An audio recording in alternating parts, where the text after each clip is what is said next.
Everyone thinks because you're a zombie, you don't know good coffee. Well, they're wrong. There's only one brew that gets my seal of approval. Deadly Grounds coffee is my guilty pleasure. The aroma is so intoxicating. It brings all of my neighbors out of the woodwork. Deadly Grounds coffee. Coffee to die for and zombie approved. It's good to get a little deadly. Use the front door! Oh, they're so disgusting.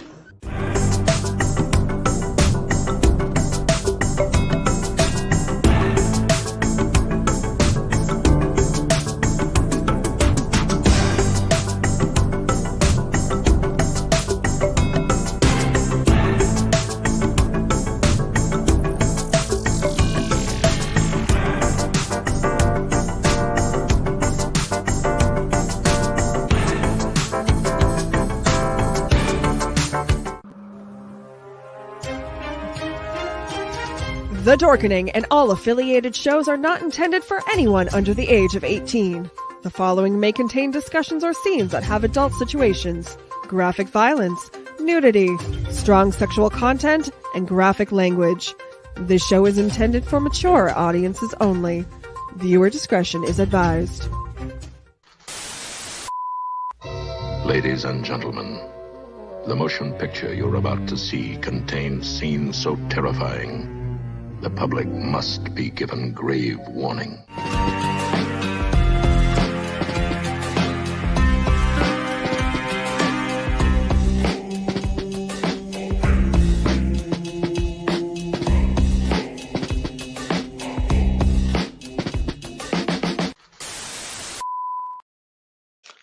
Hello and good evening, finally. Welcome to the Bloody Binge movie podcast. I am your host, of course, Sewer Dweller. And it is the beginning of fall. It is the beginning of one of my favorite seasons, haunt season. We actually get started. Our haunt opens next weekend, Hell's Dungeon in Dayton, Ohio. We open next Saturday. But a lot of other haunts have opened, and we'll talk about that here in a little bit. But today's movie, to celebrate the beginning of haunt season, we are watching 2015's The Funhouse Massacre, starring Robert Englund. I can't even think of the names now. See, let's see.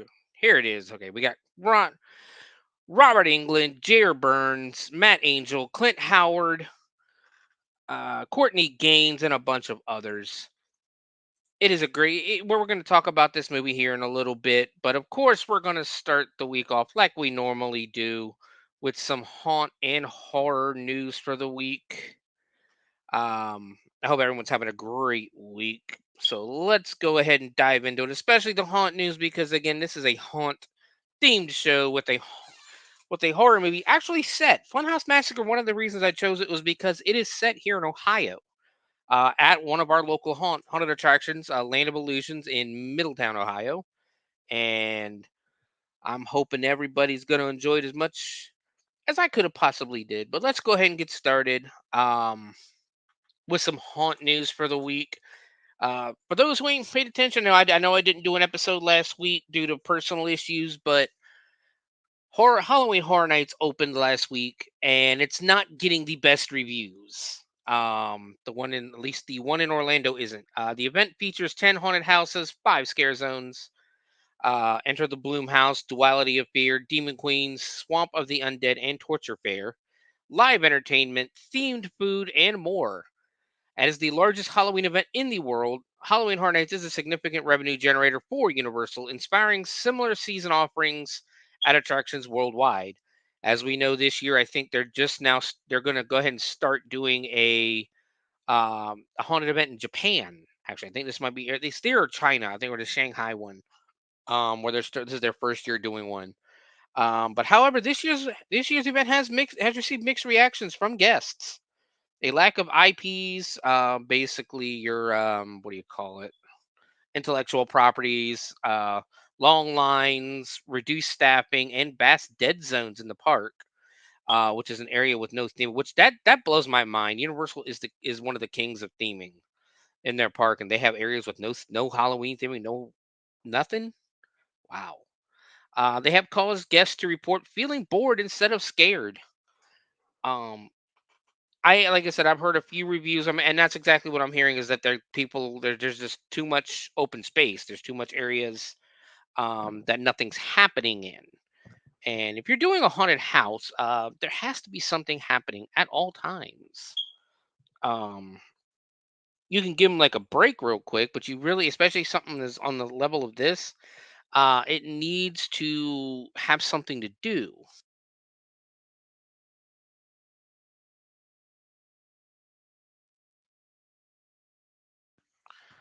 Sorry about that. I'm in a rush. I forgot my headphones are on backwards. So hopefully you guys can hear me better now.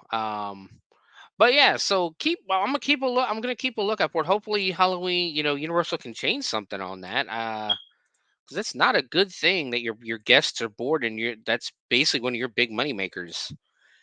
Um, but moving on, we're gonna go to the West Coast now as Halloween Horror Nights at Universal Studios in Universal City, California, announced Late Night with Chucky, an all original live talk show in the DreamWorks Theater. Chucky is your host, ready to roast with his signature self deprecating humor. The interactive attraction will invite guests to submit questions for Chucky to answer via a QR code available in the lobby of the theater. But if this temperamental host doesn't appreciate the question, guests may end up like his production team, who have been eliminated from their position permanently. I have watched the video of it, and Universal used to do a thing back in the early 2000s called the Chucky Insult Emporium, where you just go in, and it's just a guy and it's a puppet of Chucky on a stage. Of course, somebody doing the voice and that. And what would happen is basically Chucky would insult you, and they got pretty dirty. Um, I don't know if it ever did it on the East Coast. I know they did it on the West Coast in a couple of videos I saw, and it was funny as hell watching people get mad because Chucky's insulting. I mean, that's literally the name of the show is the Chucky insults. Um, and I watched this show on the YouTube video, and I'm not a fan. I don't like the guy, the voice actor they've got doing it really doesn't do a very good Chucky. Um, it's all the cliche, oh, I murdered him jokes and stuff like that. It's really nothing different than what you would expect. Again, hopefully they can change some things on it and make it a little more entertaining. But I was not a fan of the video that I watched, at least.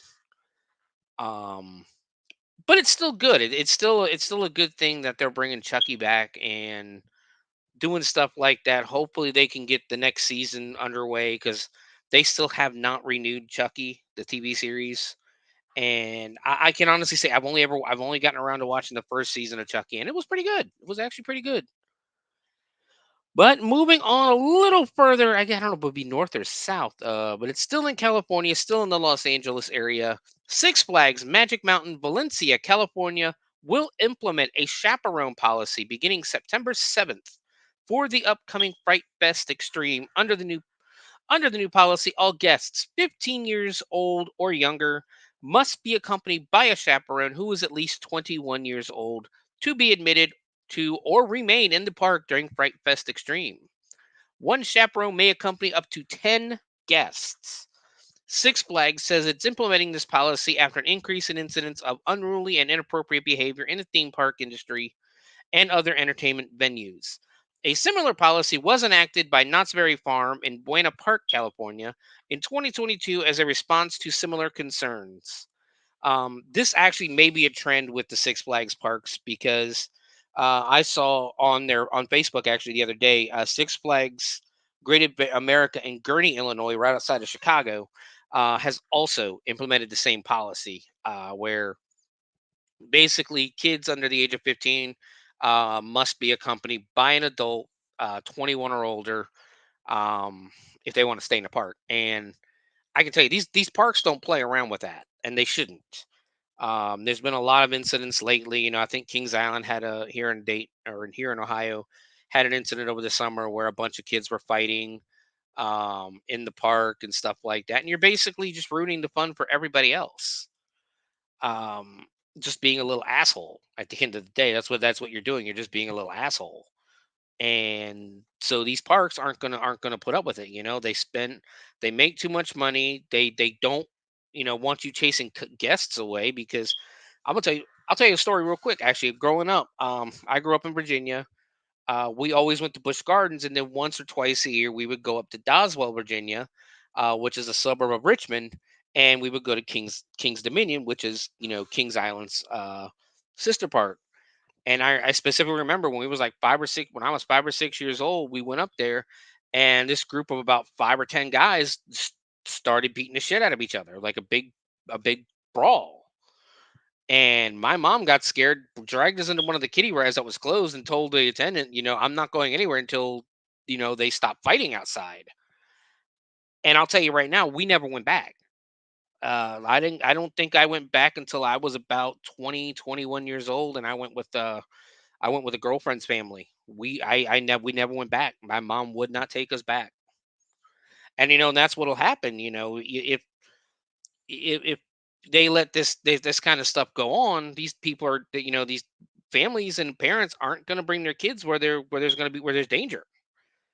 And so, I mean, this is a start. Don't get me wrong. This is just a start. You have to do a little more than just ban 15-year-olds, but or ban teenagers, but it's a start.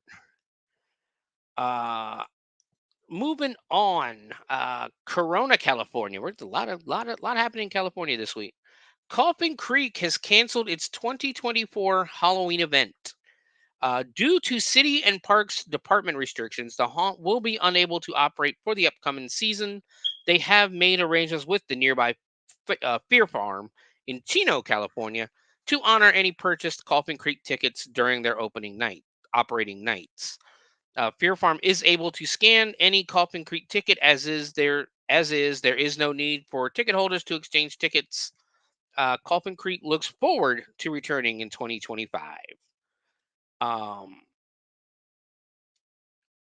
so their Facebook post basically is, from Coffin Creek Haunted House. Coffin Creek 2024 canceled. We will reopen October of 2025. Regrettably, due to continued city and parks department operating restrictions, we have had to make the very difficult decision to cancel our highly anticipated 2024 Coffin Creek Haunted Village event. The unique features of Coffin Creek will not allow us to operate within the new requirements. That so right there, it automatically sounds like it's zoning. Um, that there's zoning restrictions.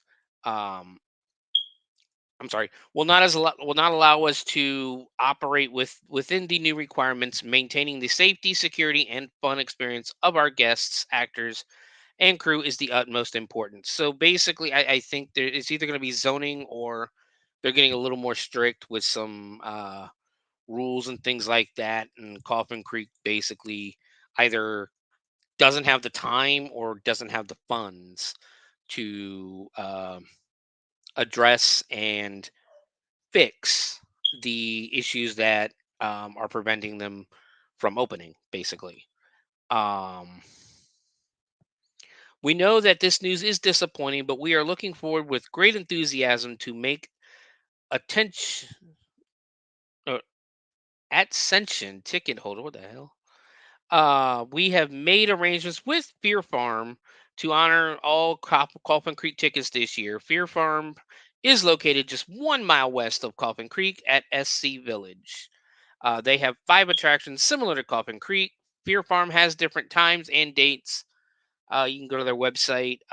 They will honor Coffin Creek tickets any night they are open.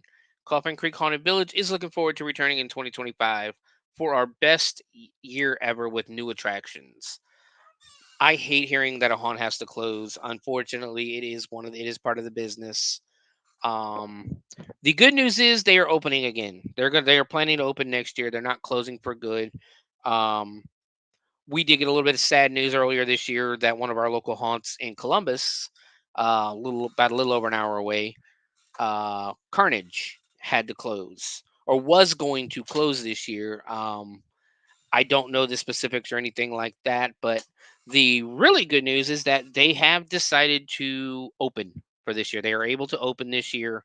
I think they're opening a little later, but They are going to open this year, which makes me very excited because I went to Carnage for the first time last year with our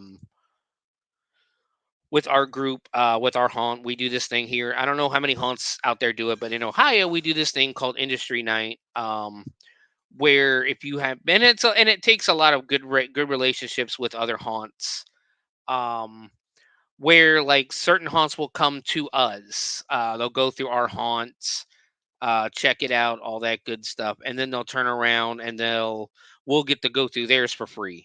Last year we did Dent discounted us tickets because Dent opens all weekend. They're open Monday, Friday, Saturday, and Sunday.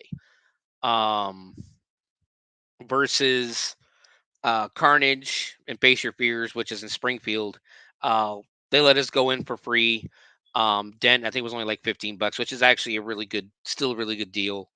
Um, and Dent, especially with how good Dent is, and how popular Dent is. So the Dent Schoolhouse in Cincinnati.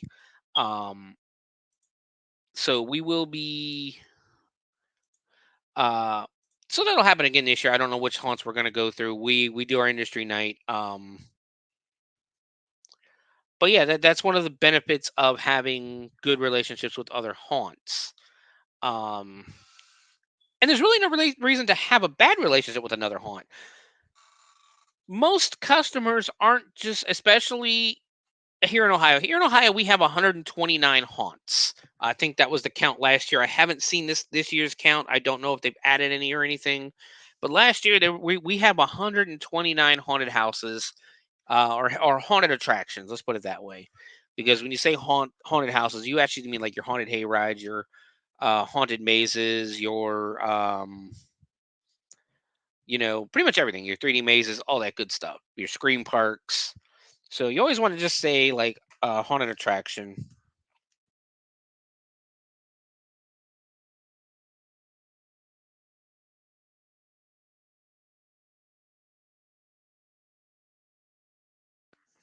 Sorry about that. Was getting a frog in my throat. But yeah, that's what you want to do. You want to have a good relationship. I mean, people aren't going to go through just one haunt if there's more than one available. Here in Dayton, there's two in Dayton itself. There's us, Hell's Dungeon, and then there's Dayton Scream Park. Um, what sets us apart from Dayton Scream Park is that we're entirely indoors. Our haunt is entirely indoors, so if it's raining, um, people can come and still go to a haunted house without getting wet. Um, whew. But yeah, it's just one of them things. There shouldn't be controversy. There shouldn't be arguing between haunts. But we're going to move on to our next story. Coming back over here to the East Coast. This is something I always wanted to do, actually. The Ghost Train is returning to the Tweetsea Railroad in Blowing Rock, North Carolina, from September 20th to October 26th. Tweetsea Railroad is Wild West by day, but as the sun sets. Sorry, weather changing here is starting to affect me, apparently. Let me see if I can do it. But as the sun sets, it changes to a haunted park. The titular train rides is a 20-minute excursion where surprises wait around every bend. The events also feature a haunted house, freaky forest walkthrough, indoor woodland, spooky experience, creepy carnival, and more. Enjoy trick or treating with costume clad characters throughout the park, a spirited street dance party, and Tweetsea Palace spooktacular show that combines the magic of puppetry with spooky tunes. Tickets are on sale now for $60 per adult, $40 per child. The ages for child is 3 to 12. I know my voice wasn't very good right there. Hello, hello, hello. Welcome, welcome. My voice went very good. Like I said, I'm having a little bit of issues. We went from basically 85 to 88 degrees on Thursday to When I went to my son's football game last night, it was like 62 degrees. I was freezing.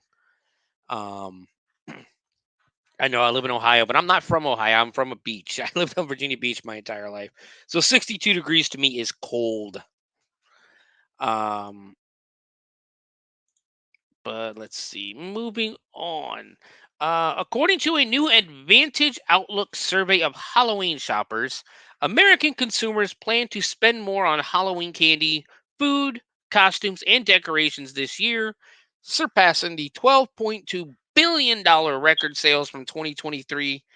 Over the past 4 years, Halloween, like many other holidays, has proven to be a resilient investment for both retailers and consumers, even amid economic uncertainty, says Kelly Ravishstein, uh, Senior Vice President of Commerce Intelligence at Advantage Unified Commerce. This trend reflects a broader consumer behavior where individuals are tightening their budgets on everyday expenses yet remain unwilling to sacrifice their cherished holidays and small luxuries.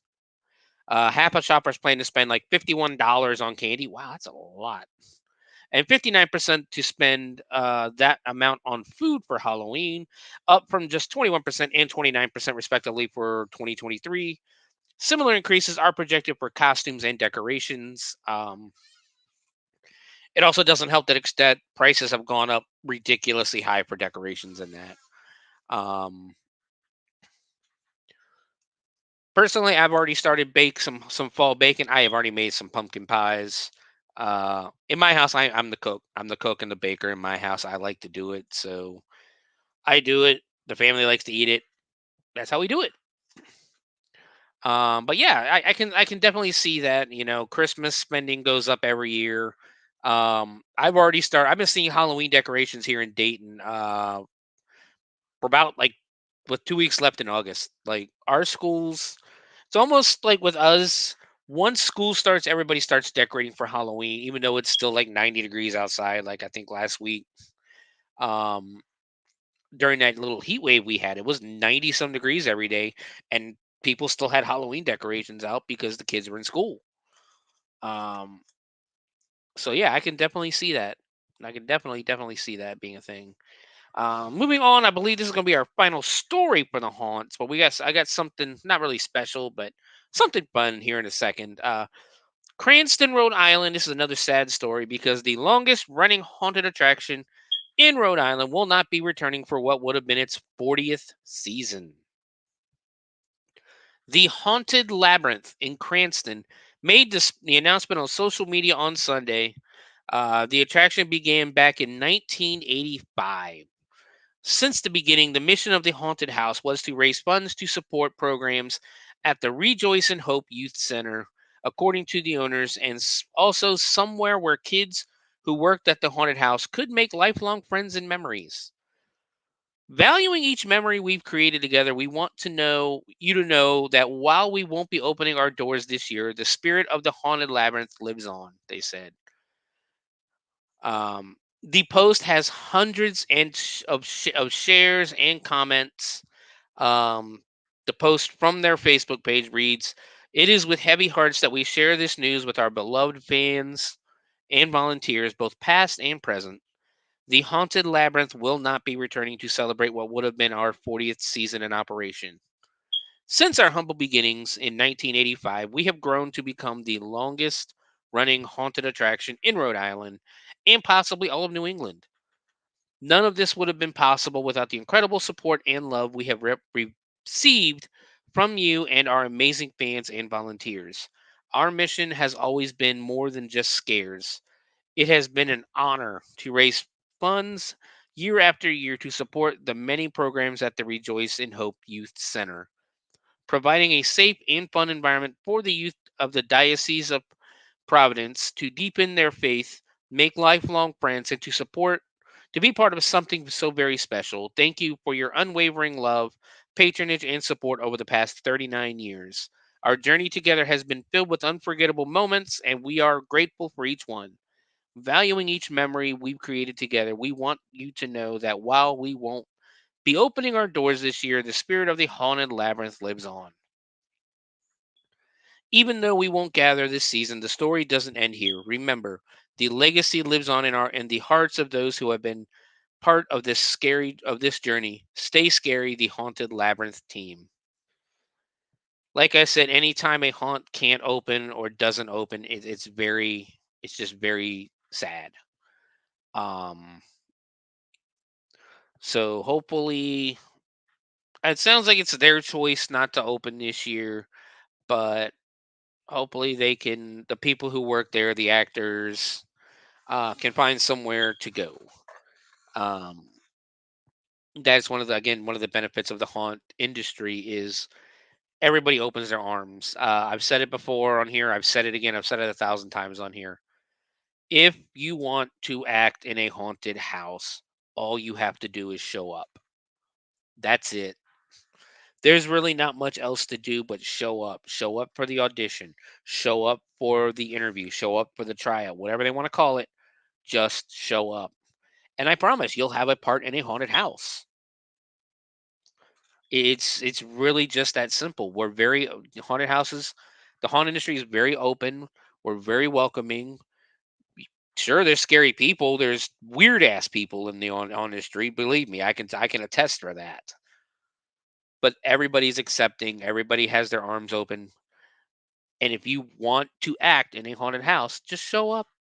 That's it.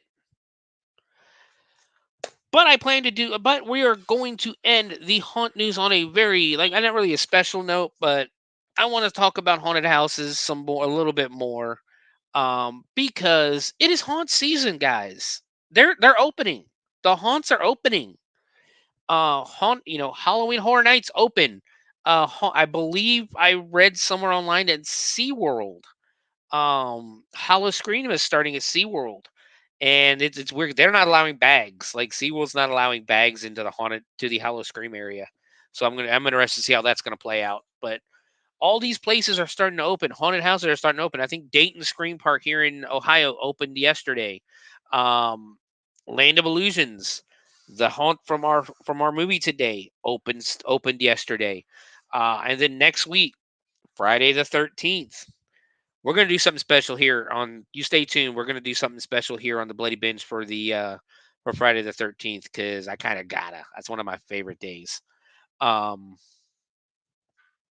but on Friday the 13th, most haunts are opening. Um, I know Den Schoolhouse opens next week. Um, what are the local ones? I know. I think Brimstone down at the Ren Fair opens next. They may already be open this week. I really haven't looked. But I got a couple of articles here that have a bunch of openings around the country. So let's go ahead and dig into some of these. Let's see. Oh, I don't want no damn cookies. Why you get always ask for cookies? So on this article here from the PR Newswire, yesterday, Niles Scream Park in Niles/Benton Harbor, Michigan, opened their doors for this season. Starting on the 13th, Best or Beast Haunted Attraction in Kansas City, Missouri. Bennett's Curse Haunted House in Baltimore, Maryland. I have seen Bennett's Curse. It is awesome. Edge of Hell Haunted Attraction in Kansas City, Missouri. Cutting Edge Haunted House in Fort Worth, Texas. Erebus Haunted Attraction in Detroit/Pontiac, Michigan. The Headless Horseman Hayrides and Haunted Attractions in Ulster Park, New York. Kersey Valley Spooky Woods in Greensboro/High Point, North Carolina. Nightmare on 13th in Salt Lake City, Utah. Spooky World in Boston, New Hampshire, or Boston/Litchfield, New Hampshire. Talon Falls Scream Park in Paducah/Melbourne, Kentucky. The Dent Schoolhouse in Cincinnati, Ohio, and the Factory of Terror in Canton, Ohio, are all opening their doors this coming Friday the 13th. Just to throw it in there again, Hell's Dungeon in Dayton, Ohio, will be opening our doors on the 14th, on Saturday the 14th. And I got a new spot. I got a new part in Hell's Dungeon this year. I will not be operating the elevator. I will be doing something much more spooky. And then the week after that, September 20th, Minneapolis, Minnesota, Dead End Hayride, Netherworld, in Atlanta, Georgia. If you travel for haunted houses, or if you are interested in traveling to haunted houses, you need to get your ass to Atlanta, Georgia, because Netherworld is on another level. Netherworld is probably one of the best haunted houses in the country. They're on another whole level, especially if you like that extreme type stuff. Netherworld's where to go. And then the Bates Motel and Haunted Hayride in Philadelphia, Pennsylvania also opens on the 20th. Thrillvania Haunted House Park in Dallas, Texas opens on the 21st. And on the 27th, we have the Haunted Trail of Balboa Park in San Diego, California. 13th Gate in Baton Rouge. That's another one I'd love to get to. And the Macabre Cinema Haunted Attraction in Kansas City. So those are all the ones opening this month. Let's see. There's another article here from Travel and Tour World. Looks like a lot of this. Yeah, it's a lot of this. It's the same article. So we'll skip that one. But hauntedamerica.com. That's another really good source if you're looking for haunted houses and that to go to. Let's see.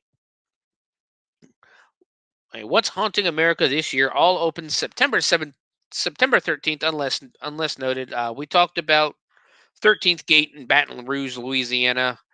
They are opening on the 27th of September. New guests descend to the underworld sewers infested by twisted carnival misfits. They navigate the flooded passageways and creepy tunnels. Carnival Haunted Midway features live music. New horror-themed selfie museum opens the 27th. We already talked about Bennett's Curse, Cutting Edge, The Darkness in St. Louis. That's another one. More than 1 million TikTokers follow this account, fully renovated with 15 new attractions, scenes, screams. Also offers a massive horror retail shop, arcade, and escape room. So, The Darkness in St. Louis, Missouri, opening on the 13th. Dent Schoolhouse host. This is the interesting about Dent and what makes Dent so creepy. It is hosted in a haunted 1894 schoolhouse. We added a new monster midway at the end of our show with monster photo ops, axe throwing, mini escape games, and donuts. Icing on the cake after scaring guests half to death in the schoolhouse, says owner Bud Strauss. Their donuts are pretty good, actually. I'm not gonna lie. And if you go to Dent Schoolhouse, say hi to Pumpkin Smasher. Also, you may want to bring a pumpkin for Pumpkin Smasher to smash. We got Erebus in Pontiac, Michigan. Half-mile walkthrough. 4 stories of paths, swamp, bottomless pit, mutant gorilla, baby T-Rex, butcher. Guests are buried alive. Featured on Travel Channel, Discovery Channel, Making of Monsters tours, and new Trick or Treat haunt. The Factory of Terror in Canton opens on the 13th. Georgetown Morgue Haunted House in Seattle, Washington will also open on the 13th. Haunted Overload, again, Haunted Overload in New Hampshire is another one of those haunts you need to go check out. If you're in the area, or if you can get there easily, go check out Haunted Overload. Look up their videos. They do massive displays, and it's awesome. Headless Horseman Hayrides and Haunted Attraction at Ulster Park, New York. The Hudson Valley Hamlet features 250 actors, 13 attractions. New Darkest Offering Hayride, Garden of Windows Walk, or Widow's Walk, and Jacko's Inferno, a trail lit by Jacko's dark imagination. Hell's Gate Haunted House in Lockport, Illinois. Kersey Valley Spooky Woods in Archdale. Hell's Gate Haunted House in Lockport, Illinois opens on the 27th of September. It is owned by a SAG-AFTRA actor, so that should be interesting. Kersey Valley we talked about in the 27th. Salt Lake Factory of Fear, or Fear Factory in Salt Lake, City, Utah opened this past weekend. So, as I said, haunts are opening. It's time to go see them. It is haunt season. Again, why I chose the movie this week was because of haunted houses. So let's move on to our horror news. We got a little bit of time before we need to take a break. We have the horror movie news. We're going to go through a few stories here. Again, we didn't touch on anything last week. I'm not going to touch on the Beetlejuice reviews or anything like that because those are just reviews. Go see it. Make up your own mind. I'm not gonna go through them. I know they ain't been the best, but we'll see. We'll see what I will see when I get to watch it. We'll see.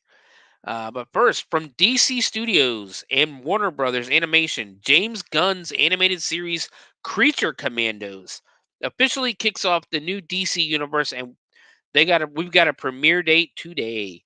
Creature Commandos premieres December 5th on Max.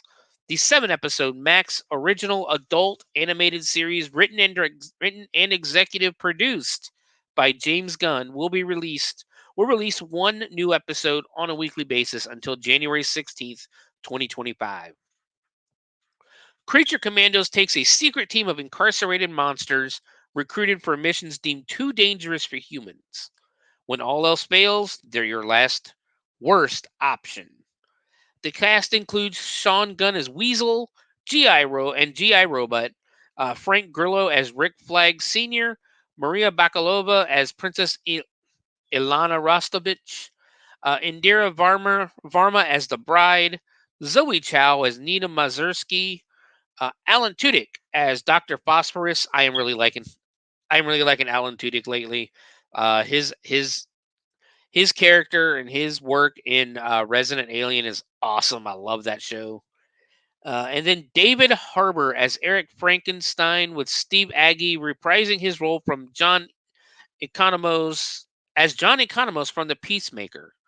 In the series, the Creature Commandos work under the supervision of Amanda Waller, uh, voiced by Viola Davis. The series is written and executive produced by James Gunn, based on DC characters, and produced by DC Studios and Warner Brothers Animation. Additional executive producers include Peter Safran, Dean Lorey, and Sam Register. Rick Morales serves as a supervising producer. I've seen pictures. I haven't seen any kind of trailer or anything for it, but it looks pretty fun. I'll give it a chance. I like James Gunn. James Gunn did a really good job with Guardians of the Galaxy, so we'll give him a shot. You know, not the biggest DC fan myself, but I'll give it a shot.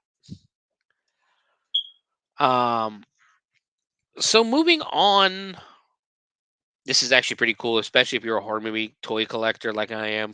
Uh, NECA celebrates one of the greatest horror comedies of all time with the return of the Living Dead, Trash and Suicide 8-inch clothed figure 2-pack, newly announced tonight. I got this from a couple of days ago, but guys, I got a picture. Check this out. Tell me this ain't cool. Tell me that ain't cool. That's the figure, guys. The 2-pack is now available for pre-order from your favorite NECA retailer. NECA previews tonight. Get your retro fix and celebrate the 1985 horror comedy movie, The Return of the Living Dead, with this Trash and Suicide closed action figure 2-pack. Based on the cult film classic film's original poster art, these posable 8-inch figures are dressed in tailored fabric clothing similar to the toy lines that helped define the licensed action figure market in the late 1970s or in the 1970s. These fully articulated figures include a spray paint can and gravestone featuring the film logo. Comes in collector-friendly window box packaging. Look for these Return of the Living Dead toys to begin shipping in January of 2025.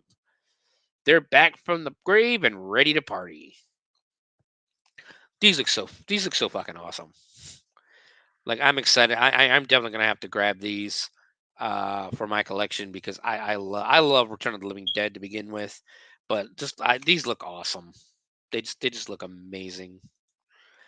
Um,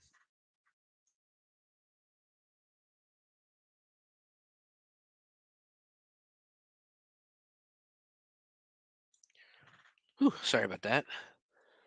Let's see.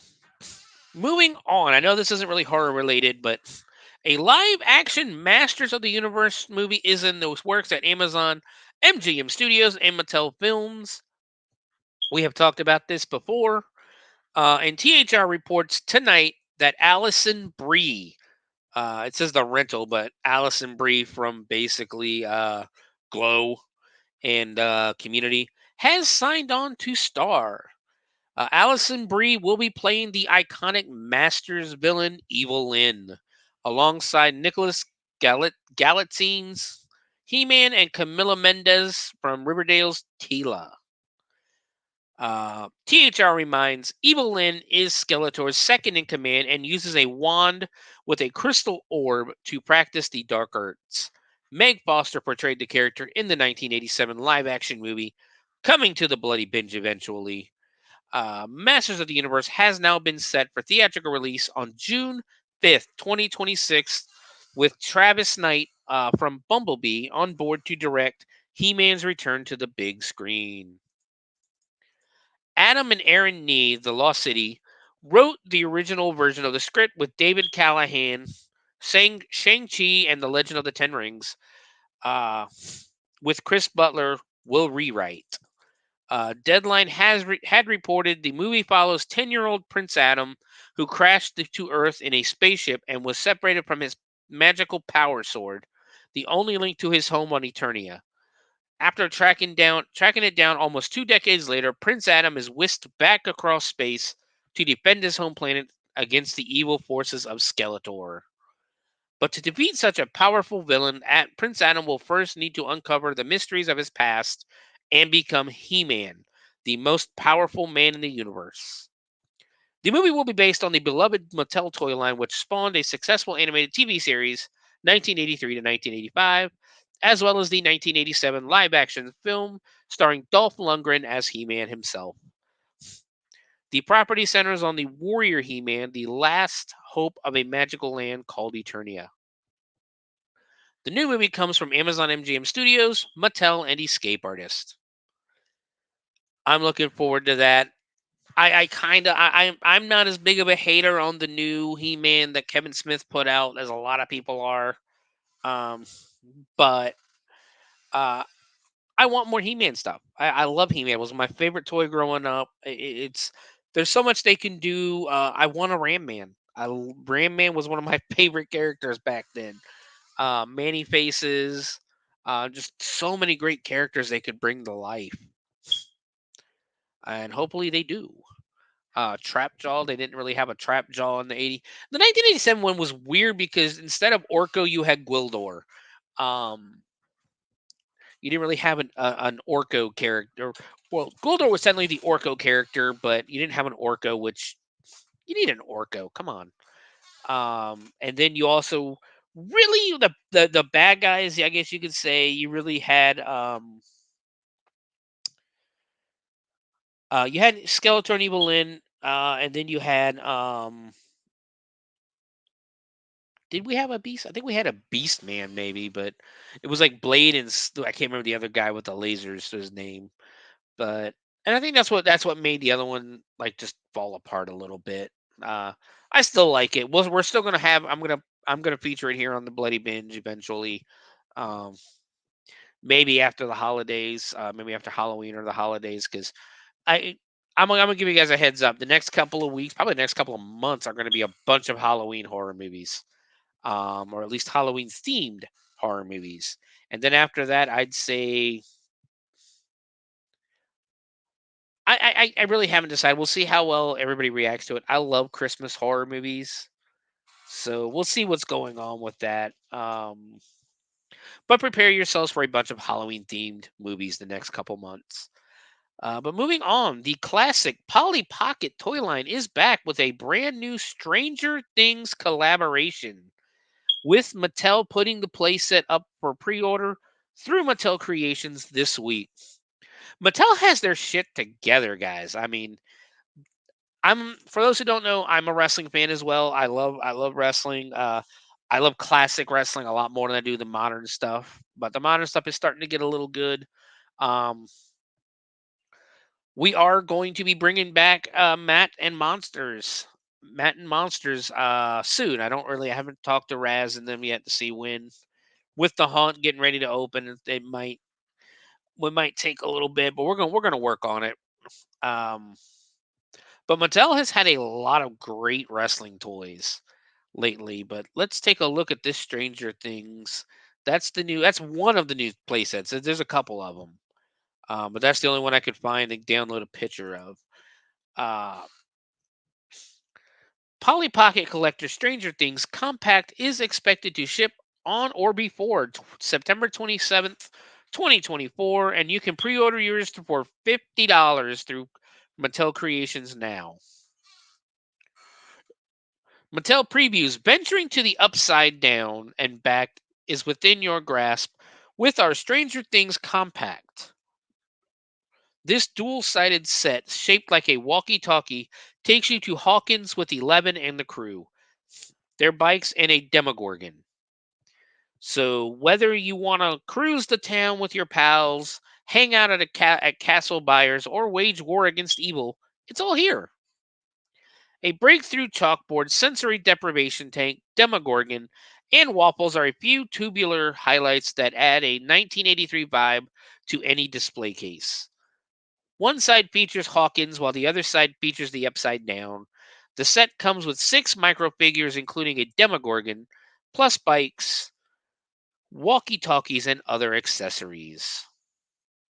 It's all nestled inside an 80s inspired tape recorder package with cassette tape storage. So that looks pretty awesome, honestly. It looks pretty cool.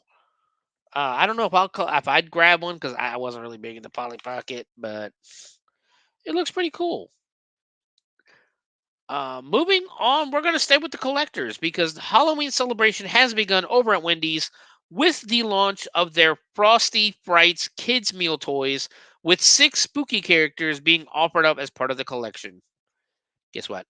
Got it.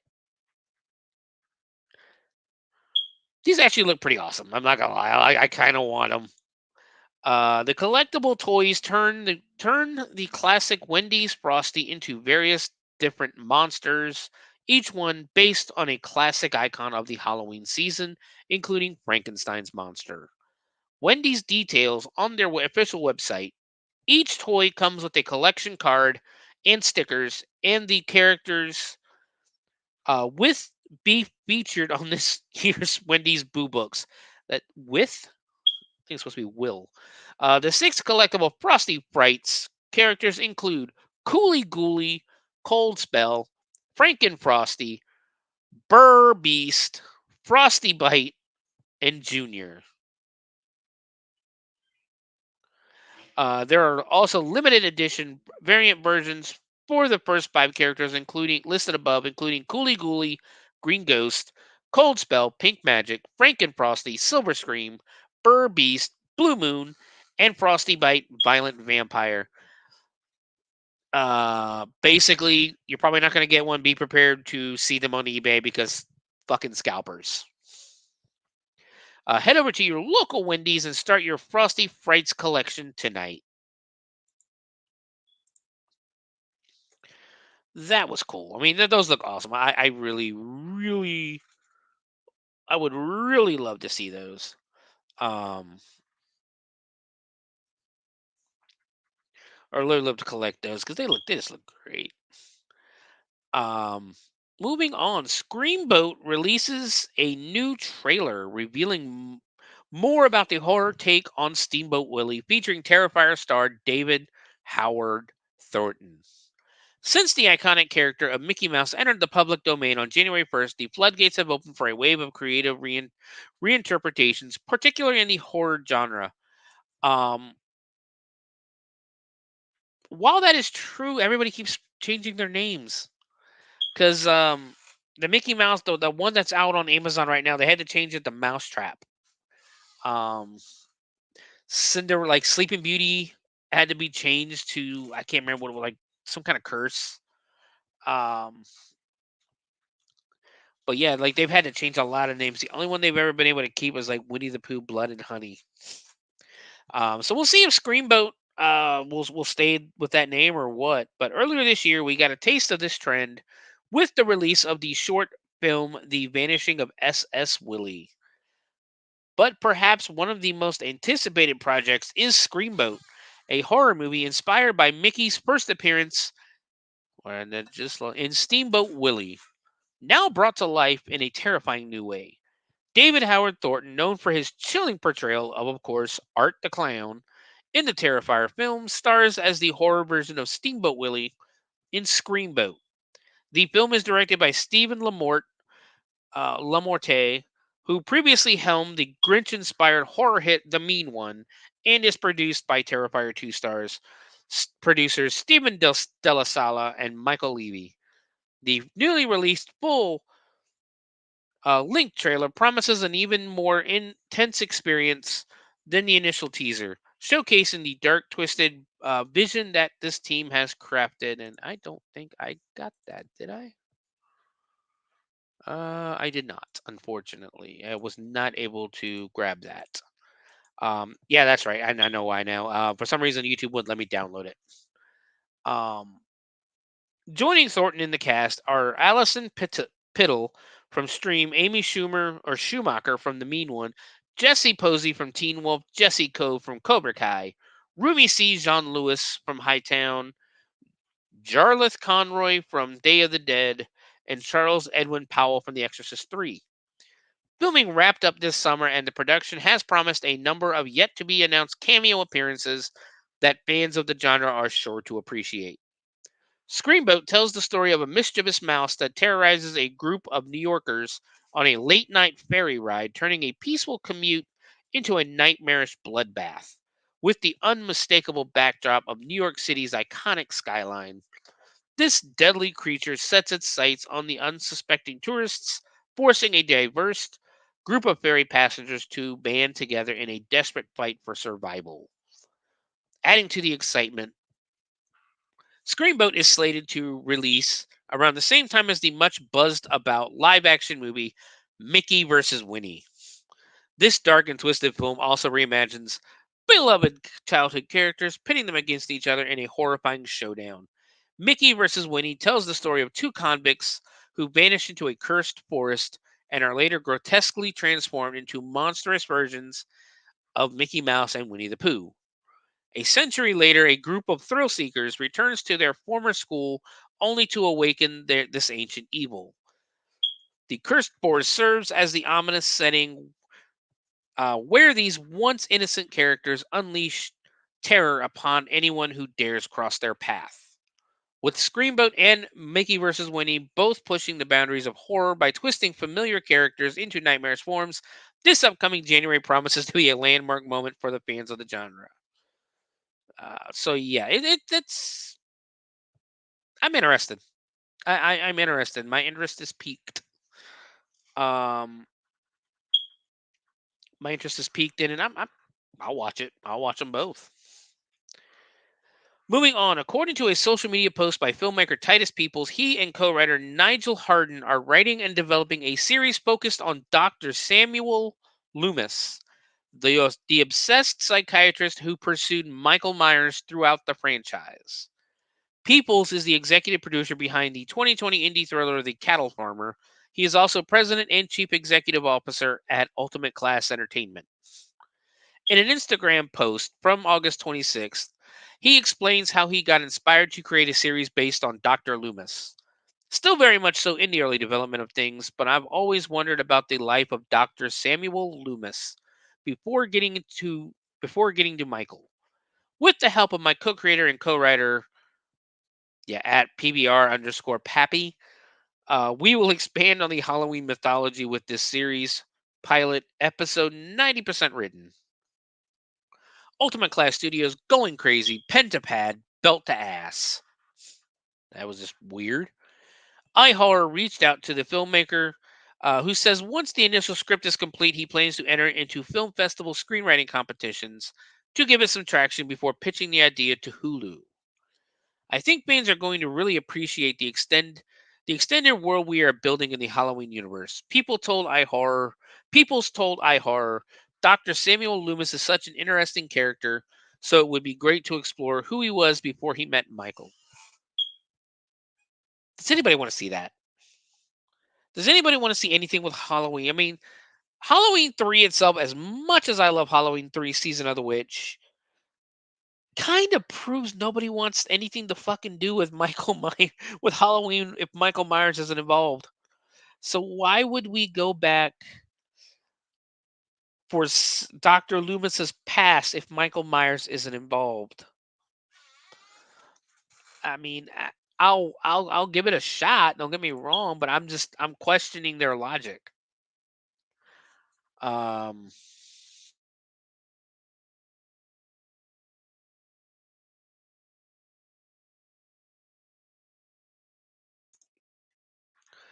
moving on. This is actually pretty good. I've been watching this for the past couple of days.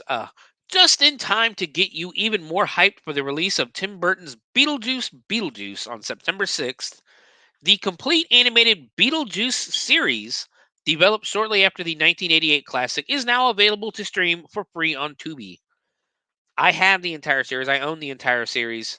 I'm still watching it on Tubi. It's great to go to sleep to at night. In case your nostalgic memories are failing you, the Burton produced Beetlejuice series ran for 4 seasons through 1991, airing on ABC and Fox. The titular ghost with the most was voiced by Stephen Ouimet and Lydia Deetz by Alison Court.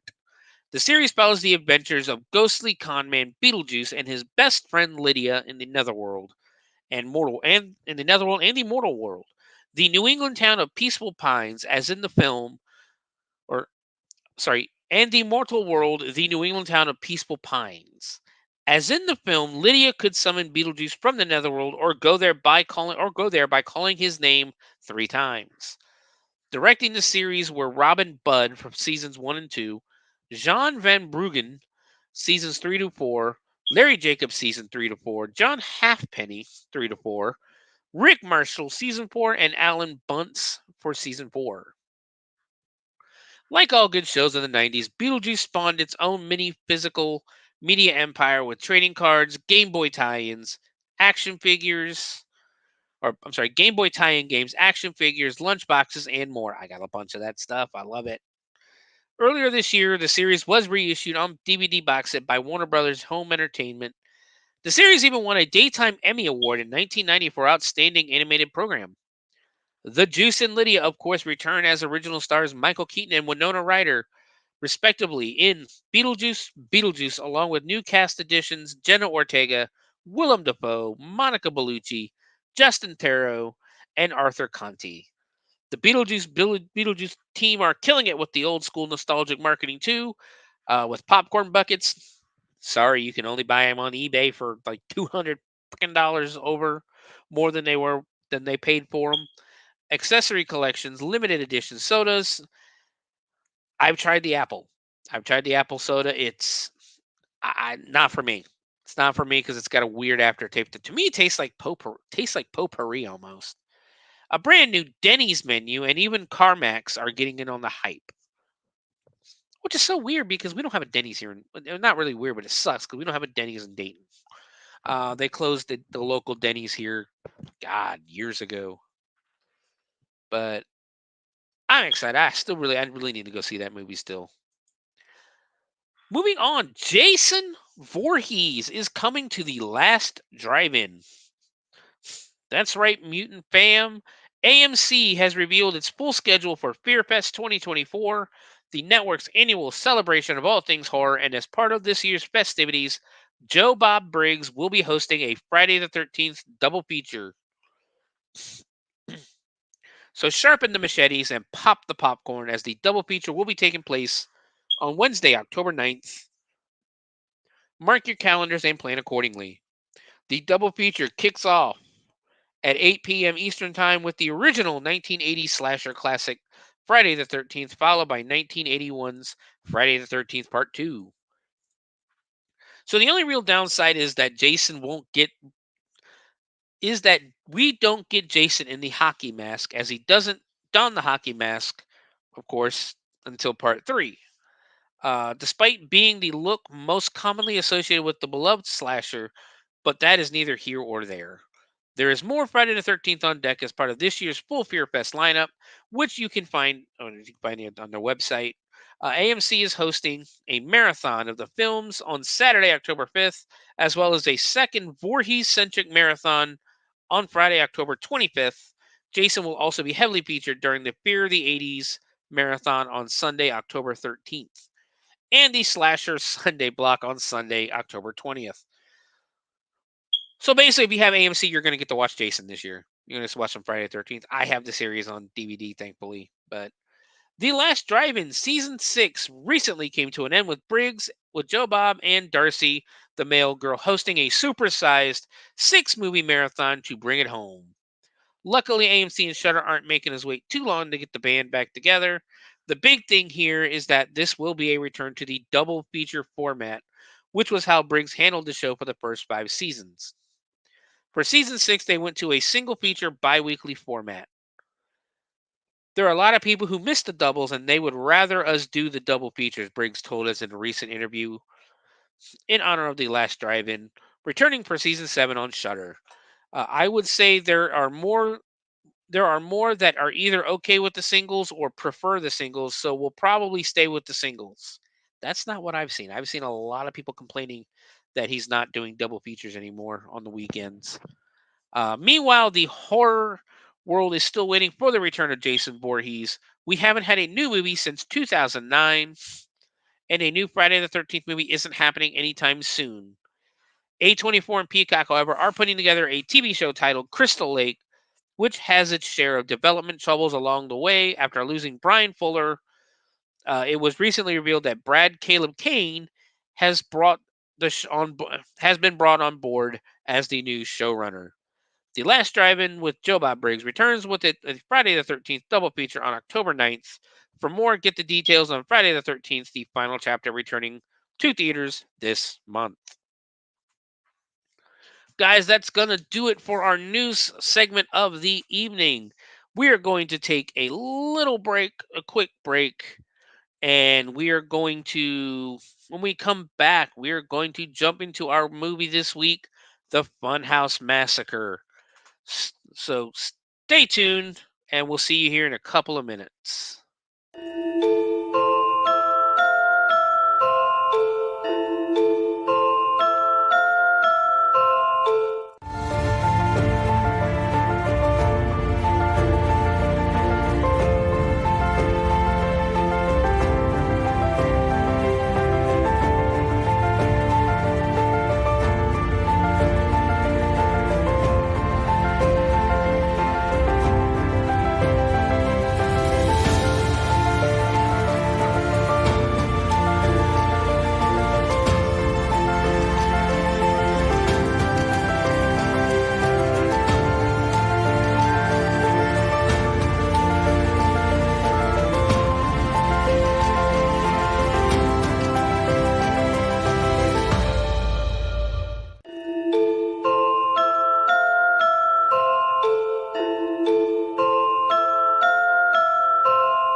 Greetings and shabibans. We are the Retro Reductopus Cephala Podcast, a long-form bi-weekly show that celebrates all the things that made growing up awesome. Yeah, that sounds good, but I don't know what all those words mean. I think what Parasite seems trying to say is that on Retro Reductopus, we explore a range of retro goodness, from toys, video games, and movies, to cartoons, and even snacks and school lunches. Oh. And we do it all with a positive spin, a slew of killer guests, and some very adult language. And you know what else is cool? No. This crazy show is part of the Door King Podcast Network with new episodes every Tentacle Tuesday. What's that? And if waiting 2 weeks for a new episode gives you a sad, know that we drop bonus episodes all the time, like the off-format Crow's Nest and an interview series we call The Brig.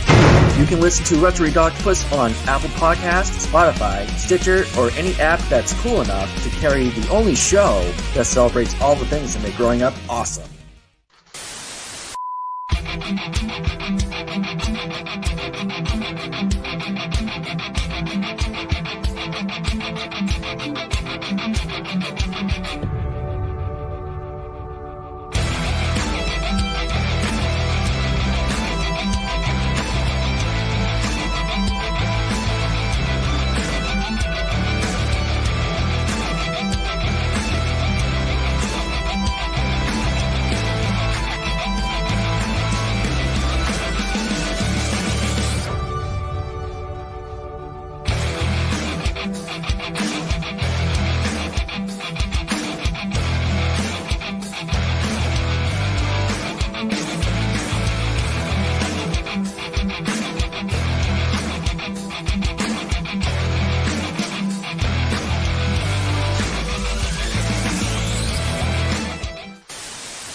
And we're back. Hope everyone had a nice little break there. Get you some snacks, get you something to drink. Hopefully an alcoholic beverage. It is 7:30 at night out, and to be honest with you, I'd love to take one right now. Maybe I will take a shot. Who knows? But this week's movie is the Funhouse Massacre. Like I said, I chose this one this week because I want to celebrate Haunt season opening. And this is one of those movies that I knew was based on a haunted house, but not only based on a haunt, but based on one here in Ohio. It is actually filmed. It's not really based there, but it's filmed at Land of Illusion in Middletown, Ohio. I've been there a few times, and it is one of the best haunts in Ohio. Not better than Hell's Dungeon, of course, but it is one of the best haunts in Ohio. They're one of the more popular ones in this part of the state as well, because you can make an entire night if you go to Land of Illusions. They have there's like 5 or 6 haunts. There's a trail. Um, they've started doing like there's a bar basically. It's like a full on bar there, nightclub atmosphere. There's a bonfire outside for the kids. There's all kind of fall treats. Um, I think they used to do like big major concerts. Like they used to have Guar come and play there. Mushroom Head and bands like that. I don't know. I think it's either this weekend or I think it's next weekend actually. Um, they're gonna have midget wrestling, so or micro wrestling, whatever they want to call it now. But yeah, it's a great fun place to go to, and this movie was filmed in 2015 there. Um, for the most part, it was filmed in 2015. It stars Jer Burns. I think that's how you say his name, or Jerry Burns. He's a that guy actor. Like I look when I first saw him in the movie, I was like, oh, I've seen that guy in a bunch of movies. Which is how I describe what a that guy actor is. Is he's somebody that like Alan Tudyk is probably one of the best examples I can give you right now. Um, I know he's a starring role in he's got a starring role in Resident Alien, and he's doing amazing with it because I love that show. But he's one of them guys over the years where you're like, oh, it's that guy. I know him. He's from this show. And um, you just point and you go, okay, yeah, and then you learn about him, then you forget his name again. Not a bad thing, but that's what Deer Burns. That's what I've seen. Um, I remember him most as Win Duffy from the show Justified. Um, Great show. I had a lot of fun watching that show. I haven't watched all of it, but it was fun. But he's got at least one more movie, Death and Other Details. He was in NCIS Los Angeles for about 3 episodes. Marvel's Wastelanders, Wolverine, as he was Crossbones, or I guess did the voice of Crossbones maybe, for 6 episodes. Going down. The Incredibles 2, he did a voice in there. Uh, American Dad, Game Over Man as Mr. Duncan. He's uncredited for that though. From Dusk Till Dawn, the series, he was in the Muppets reboot. No, it's a TV series. I'm sorry. You know what? He was the dad. Know where I recognize him from. He was the dad in that of Fozzie's girlfriend. Um, he was her dad. Yeah, that's where I recognize him from. 1 episode of Suits, 46 episodes of Justified as Win Duffy. Grey's Anatomy, an episode. 9 episodes of Burn Notice. I might remember from that because I have watched that entire series and I fucking love Burn Notice. Like, if you want something fun to watch, go watch Burn Notice. If you just want an action movie with comedy and everything put in, it's such a good show. But yeah, that's you know what? I was looking at the wrong person. That was all Ben Begley. I think was I. No, I wasn't. I had the right guy. I'm sorry. Uh, going through. I'm not gonna lie. I'm going through some IMDb on these people. Scotty Thompson as Sheriff Kate. Scotty Thompson. I've seen her in a few things before. She's in the 12 Monkeys TV series from 2016. NCIS 18 episodes. Skyline. She was in the movie Skyline. Doesn't have really too wasted, but 8 items coming up. She was in the new Bel Air series for 2 episodes. But the new MacGyver, 911, NCIS, Los Angeles. Going down Training Day, the TV series. She's been in a bunch. She's got a bunch of credits. Nothing too big stands out other than like a couple of episodes of this series or that series. We got Matt Angel playing Morgan. Let's see what he's done. Lincoln Lawyer, 6 episodes. NCIS.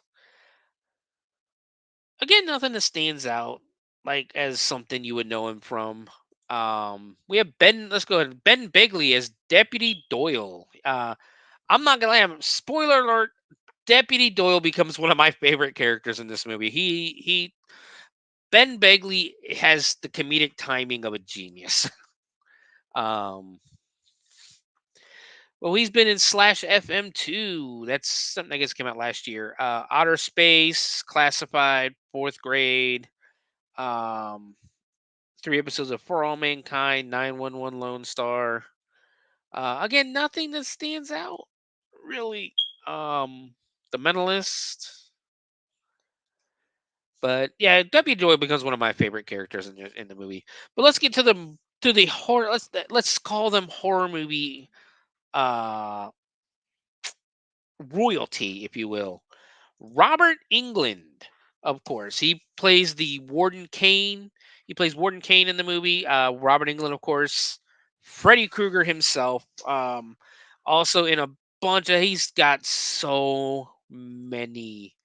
173 previous credits on IMDb. Of course, most well known for Freddy Krueger. Started doing a lot of voice work in that. Lake Placid versus Anaconda. He plays Jim Bickerman. I think he did a voice. I remember the old Marvel. Not really old, but there was a Marvel superhero show where he was doing the voice of Dormammu, um, one of Doctor Strange's. Um, but he's kept himself busy over the years. He's actually going to be in town next week. Here in Cincinnati, we have Horror Hound coming back next week, which I would definitely be going to if I didn't have to work the haunt. I blame Raz. I blame Raz for that, for scheduling the haunt. Or I blame Fred mostly for scheduling the haunt on the 14th, but I blame Raz too a little bit. So, Raz, it's all your fault. We also have Clint Howard. Clint Howard, most well known for in the horror movie community for playing Ice Cream Man. But he's also been in a lot of other movies, like he was in Apollo 13. Of course, being that he is Ron Howard's brother, he's been in a lot of his stuff. 13 episodes of The Bold and the Beautiful in 2024. Weird. But let's see. Let's get all the way down here to the beginning because he's got a lot of older credits, mostly. Like I said, the Ice Cream Man. Good Lord, he's got a ton of credits. Let's get down here. He began acting in 1963 with The Courtship of Eddie's Father, Ben Casey, Breaking Point, Andy Griffith Show. He was on 5 episodes, of course, with his brother. Winnie the Pooh and the Honey Tree, he was the voice of Roo. Patty Duke Show, an episode, 3 episodes of Please Don't Eat the Daisies. Did a lot of voice work as Roo. He was in Gentle Ben. This is back in the 60s. In the 70s, he again just showing up on random shows and that. Eat My Dust, Dr. Shrinker, Grand Theft Auto, the movie, Harper Valley PTA, Cotton Candy as Corky McPherson, Rock and Roll High School, Happy Days. Of course, again, when you hear Ron Howard, you know Clint Howard is not too far behind. Night Shift, Cocoon. That's a movie I ain't seen in a very long time. Gung Ho, The Wraith. Like I said, Tango and Cash, Silent Night, Deadly Night 4. He played Ricky in 4 and 5. Body Chemistry 2, Seinfeld. He was on a couple of. It was one episode of Seinfeld. Space Rangers, Leprechaun 2, Ice Cream Man, of course, from '95. He is Jeffrey Tudor or Gregory Tudor. But Clint Howard is a well known. And then the other, I would consider him royalty personally. Courtney Gaines, most well known. He's been in a lot of horror movies the past, you know, 30, 40 years. Most well known, of course, for Children of the Corn. Let me get down here.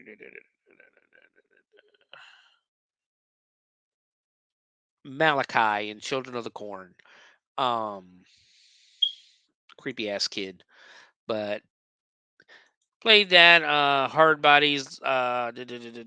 Children of Times Square. Rat Boy. Can't Buy Me Love. Colors. Superboy TV series. He was on an episode. The Burbs. I remember him in The Burbs. I used to love The Burbs. It was a great movie. Tales from the Crypt. An episode of Tales from the Crypt in 1993. And a bunch of other stuff. Courtney Gaines is pretty popular out there. Candace DeVicer plays Dollface. She has not done much at all. She's got 2 acting credits for the Funhouse Massacre and for Camp Coldbrook. But those are your main characters right there. I'm sorry, E.E. Bell. E.E. Bell's another one of those guys you look at, and he's a of that guy actor.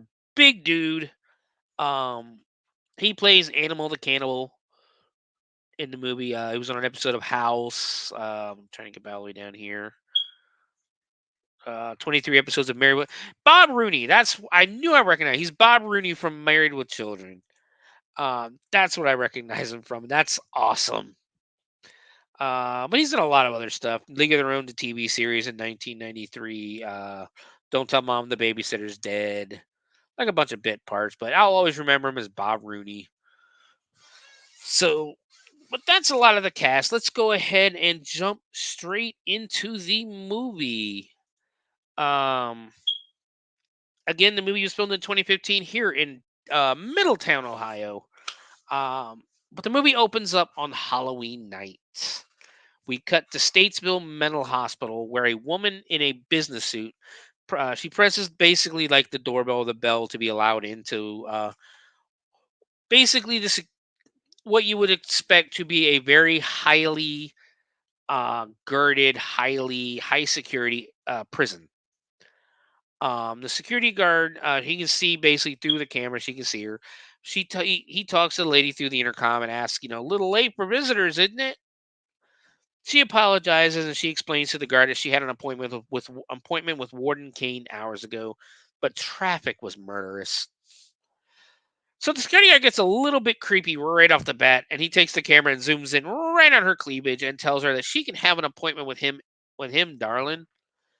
All of a sudden, you hear a little bit of struggling with the mic, and then Warden Kane comes over the speaker and tells her to excuse his guard's lack of manners.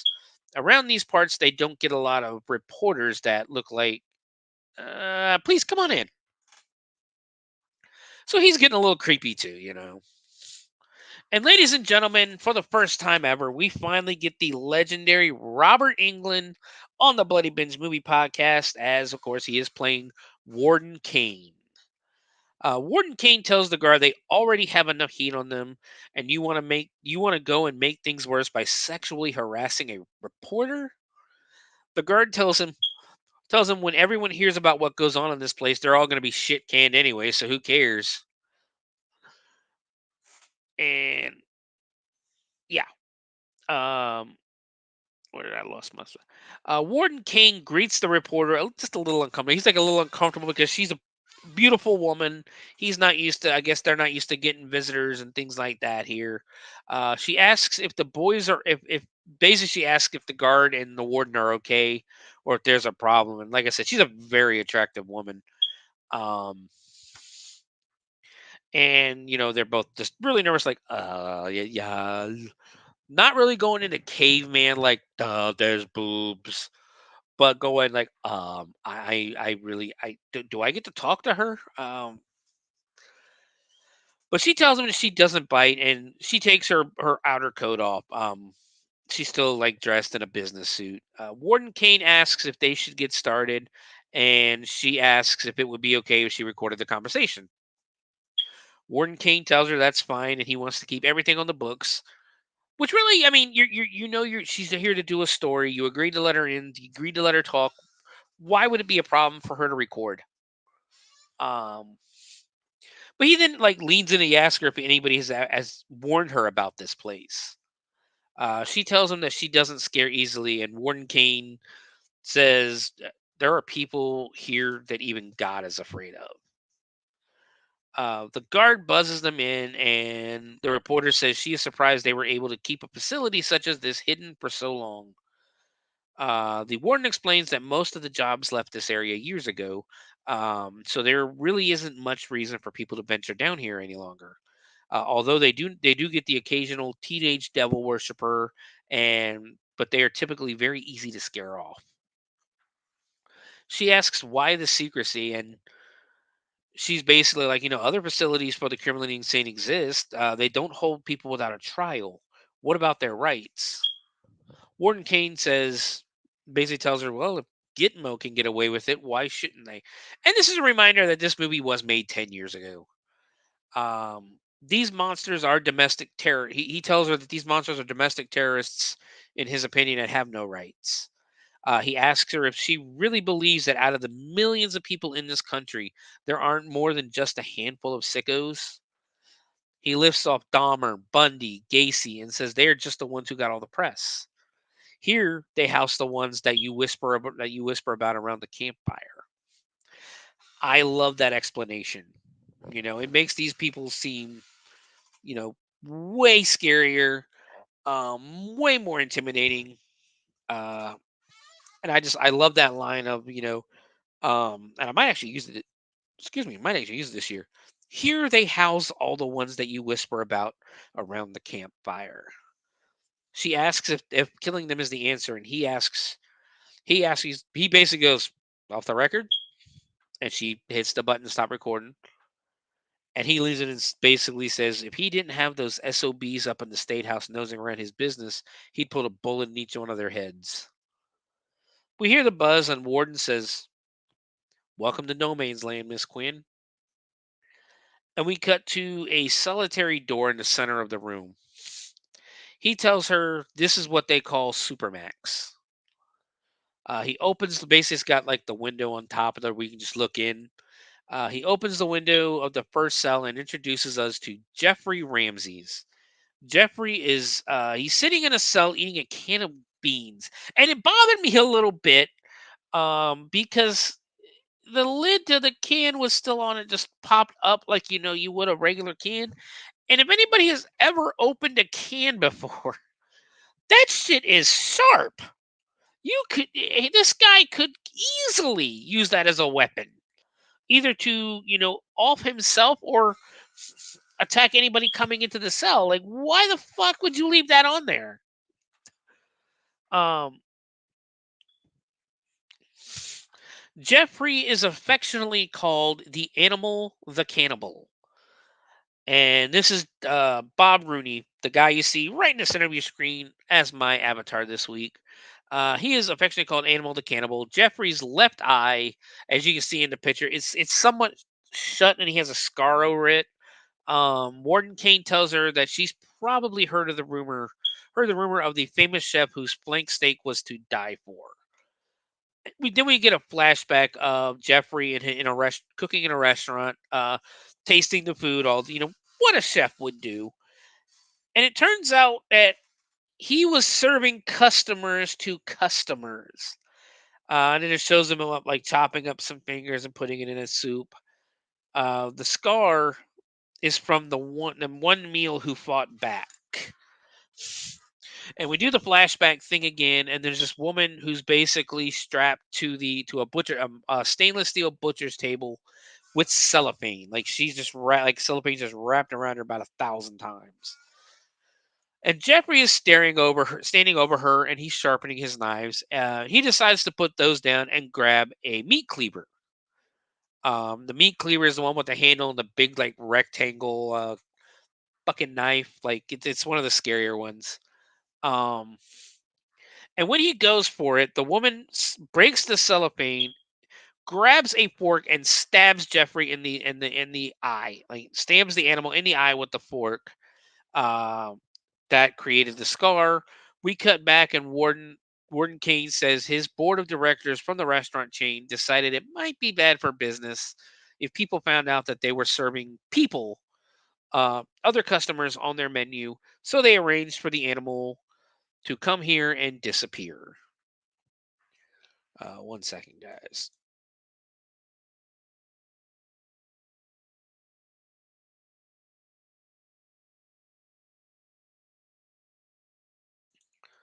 All right, and we're back. Now we meet Bradford Young. Warden tells her that the ladies call him Dr. Suave. And then we see a handsome man just sitting. He's just sitting in his cot, you know. He was a dentist that believed that not every tooth could be saved. We go and do the flashback thing where Dr. Suave has a patient tied to his chair, like strapped down to his chair. Uh, and he's telling him, like, everything's going to be fine. And he grabs one of the biggest fucking drills I've ever seen. We hear the drill start, that famous with the dentist, that zzz, as the man screams, and we see the drill going straight through the back of his head. And then we get this pretty cool shot of the light from the dentist chair. It's like shining straight through the hole, and you can see it out the back. It looks awesome. Dr. Suave says that should do the trick. We cut back to modern time, and he waves and smiles at the reporter. She kind of smiles back. Next, Miss Quinn goes and opens up a window for herself. And now we get to meet Walter Harris, a.k.a. the taxidermist. And ladies and gentlemen, we now get to see Clint Howard. Let me check something. I want to see who played Dr. Suave. I don't even have it. Huh, that's weird. They don't have who played Dr. Suave.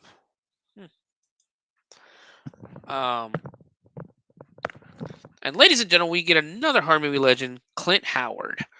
His specialty was birds. The more exotic, the better. Flashback to Walter holding a female's severed head and placing it on a naked woman's torso. He tells the head that she's going to make someone a very nice wife. He smiles, and he basically, in his cell, he smiles as if he recognizes Quinn, and she just says, cute. The next one is a very large man.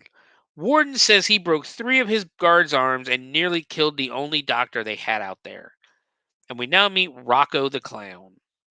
He was an underground wrestler until he killed one too many opponents in the ring. And then we get some flashbacks of Rocco in the ring. The first person we see him wrestling, he basically puts his head on the bottom rope and fucking snaps his neck. And then in the next one, he just punches a guy and his fucking head goes flying into the crowd and lands on a woman's lap. And I thought that was hilarious. Warden Kane said they spun it by saying he retired so he could go away undefeated. And finally, we get to our last psychopath, Manuel Dyer, a.k.a., or he prefers Manny the Prophet. But since he's batshit crazy, they just call him Mental Manny. Manny is sitting in the dark with just a small patch of light coming through a hole in the ceiling. And behind him are some crudely drawn pictures. Miss Quinn says she's heard of him. He's responsible for the largest mass suicide in history.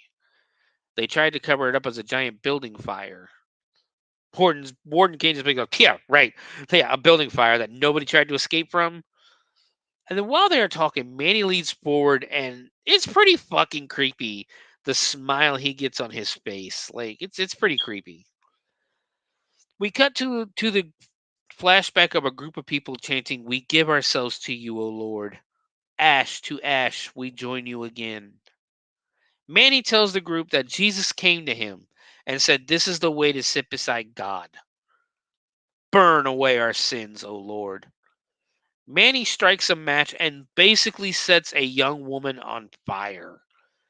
Manny keeps staring and causes Miss Quinn, and basically his staring causes Miss Quinn to faint. She asks to take a break from these awful men. So of course, they lead her out. The warden takes her to his office and hands her a glass of water. She apologizes and says she just got overwhelmed. Warden says it's an understandable response. She shouldn't feel ashamed. She removes her jacket, and the warden's to basically now she's just in like a white shirt, and the warden's like, he's almost to that boobs level, but he's not there yet. He asks her if she really thinks it's wise to divulge to the entire world who or what they imprison here. She tells him that all inmates in the system should be accounted for and that they're still human beings. He asks her if she's seen anything remotely human in there. She stands up and basically starts sexy walking over to him around his desk. And she's like, and she basically says, it must be horrible to be working with such depraved individuals. Robert Englund or Warden Kane goes, well, it's a dirty job, but someone has to do it. She walks around the desk and she sits on the warden's lap like she straddles him. She tells him that she has a fetish for men in bow ties. The warden is now breathing heavy as she leans in and starts basically kissing him on his. She kisses him on the lips, on the cheek, his neck, all that good stuff. And then she just gets up and walks away. And Warden Kane just basically goes, "You were quite the tease, Miss Quinn." As her back is turned to him, she pulls out this small ring of almost like barbed wire from her cleavage, and takes a random bar off of her purse. She walks back around. She stands behind the warden, kisses him on the forehead, and then takes the barbed wire, wraps it around his neck, and pulls. And immediately, blood starts spraying everywhere from his neck. And she calls him sugar and asks if it was too tight, as the warden basically gets strangled to death at his desk. Hello, hello, welcome. So basically, she kills Warden Kane. She walks over and she starts screaming for help. A guard walks in and she just appears behind him and stabs him with a spike. Grabs his gun. We cut back to the front guard, who, as she walks by, and he basically looks and goes, well, "You can't be here, little lady." She says she's here for their appointment and just fucking shoots him. Like, just shoots him in the chest. Blood splatters everywhere again. There's a lot of gore in this movie, by the way, guys. She almost does a nursery rhyme saying, "Here's a ball for baby. It's nice and round. Here's baby's hammer. How she likes to pound."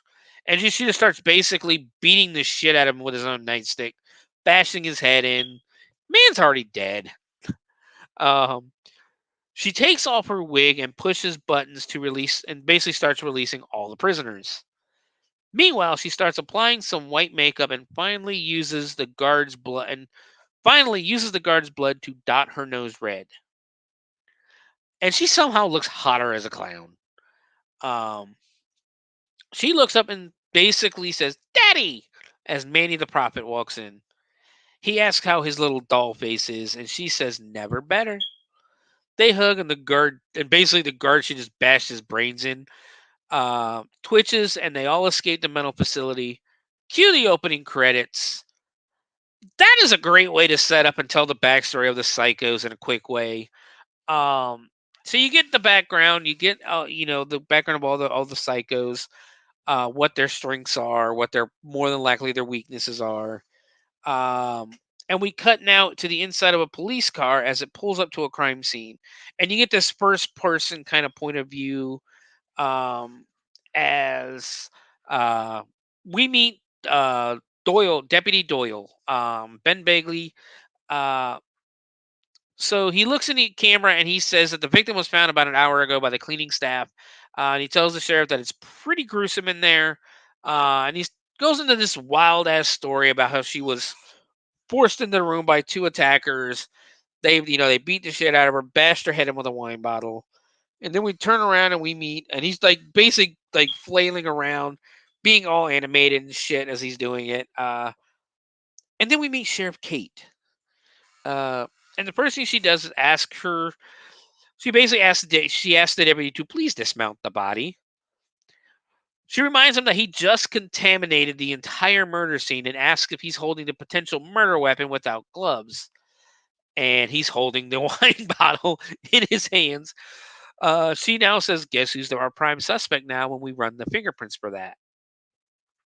She goes on to say it was one attacker, no forced entry, and no sign of anything missing, so it wasn't a robbery. The victim came in to enjoy a glass of wine when the attacker, who was hiding in the bathroom the entire time, grabs the bottle of wine and hits the girl over the head. She's dazed, puts up a fight before the attacker slits her throat. Sheriff Kate moves the woman's hair, and she acts like she knows her, but instead she's supposed to be getting sick, I guess. She asks Deputy Doyle if they have a name, and he says, "Well, she doesn't have an ID." She then asks if anybody checked with the hotel manager, and Deputy Doyle's like, "Oh, yeah, I probably should have done that." And the scene ends with the sheriff just basically looking down, going, "I hate Halloween." We now cut to a guy. He's standing outside of a building, almost like he's eating his lunch, with a brown coat and a fedora on. He walks around a bit and just basically starts lecturing himself. This is Morgan. He's lecturing himself. He wants to ask this girl out, but he's afraid to. Um, he's kind of a sad sack a little bit to a point. He's psyching himself up about asking the girl out, and in the background, we just basically.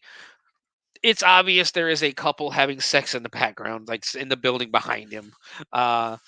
He tells himself he's a gentleman, and all he has to do is walk up to her and say, and then from inside you hear the guy basically, he's like, so it basically goes, just walk up to her and say, and then from inside you hear, I love your tits.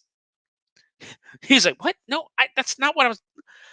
He then tries it again. He's like, okay, walk up to her and say, and then the female basically who's getting it inside yells, lick my tits. And he just goes, really?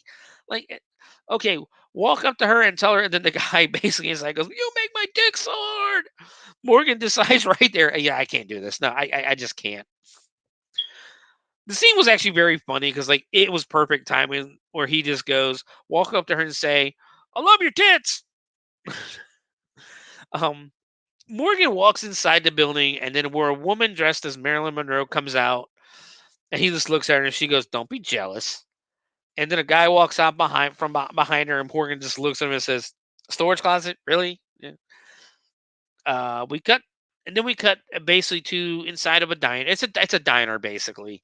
We cut inside, and there's a woman in a bumblebee costume who hands him a plate and says, your favorite customer awaits. Marilyn tells B-Girl that she needs to give it up sometime and tells her, well, why not Buck Morgan?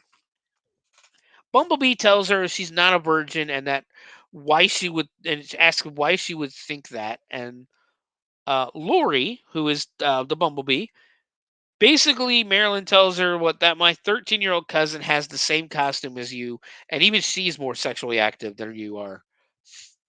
Lori says she blames Tinder for that. And then Lori asks who she's supposed to be. And Marilyn Monroe tells her she's sexy Hillary Clinton. So apparently I'm completely fucking wrong. Lori laughs at her, and the other girl shows her bra and asks, what, you wouldn't vote for these in 2016? They didn't. They didn't vote for those in 2016. And then we now learn that Marilyn or Hillary Clinton is named Christina. So then we go back to Morgan, who is bringing this old man some food. And this old guy he's there for comedic timing and for comedy. He's a fucking dick. The old man basically tells him that the mashed potatoes are lukewarm. The steak tastes like charred dirty boot. Then asks what the hell he's wearing. Morgan tells him, well, I'm supposed to be the 7th Doctor Who.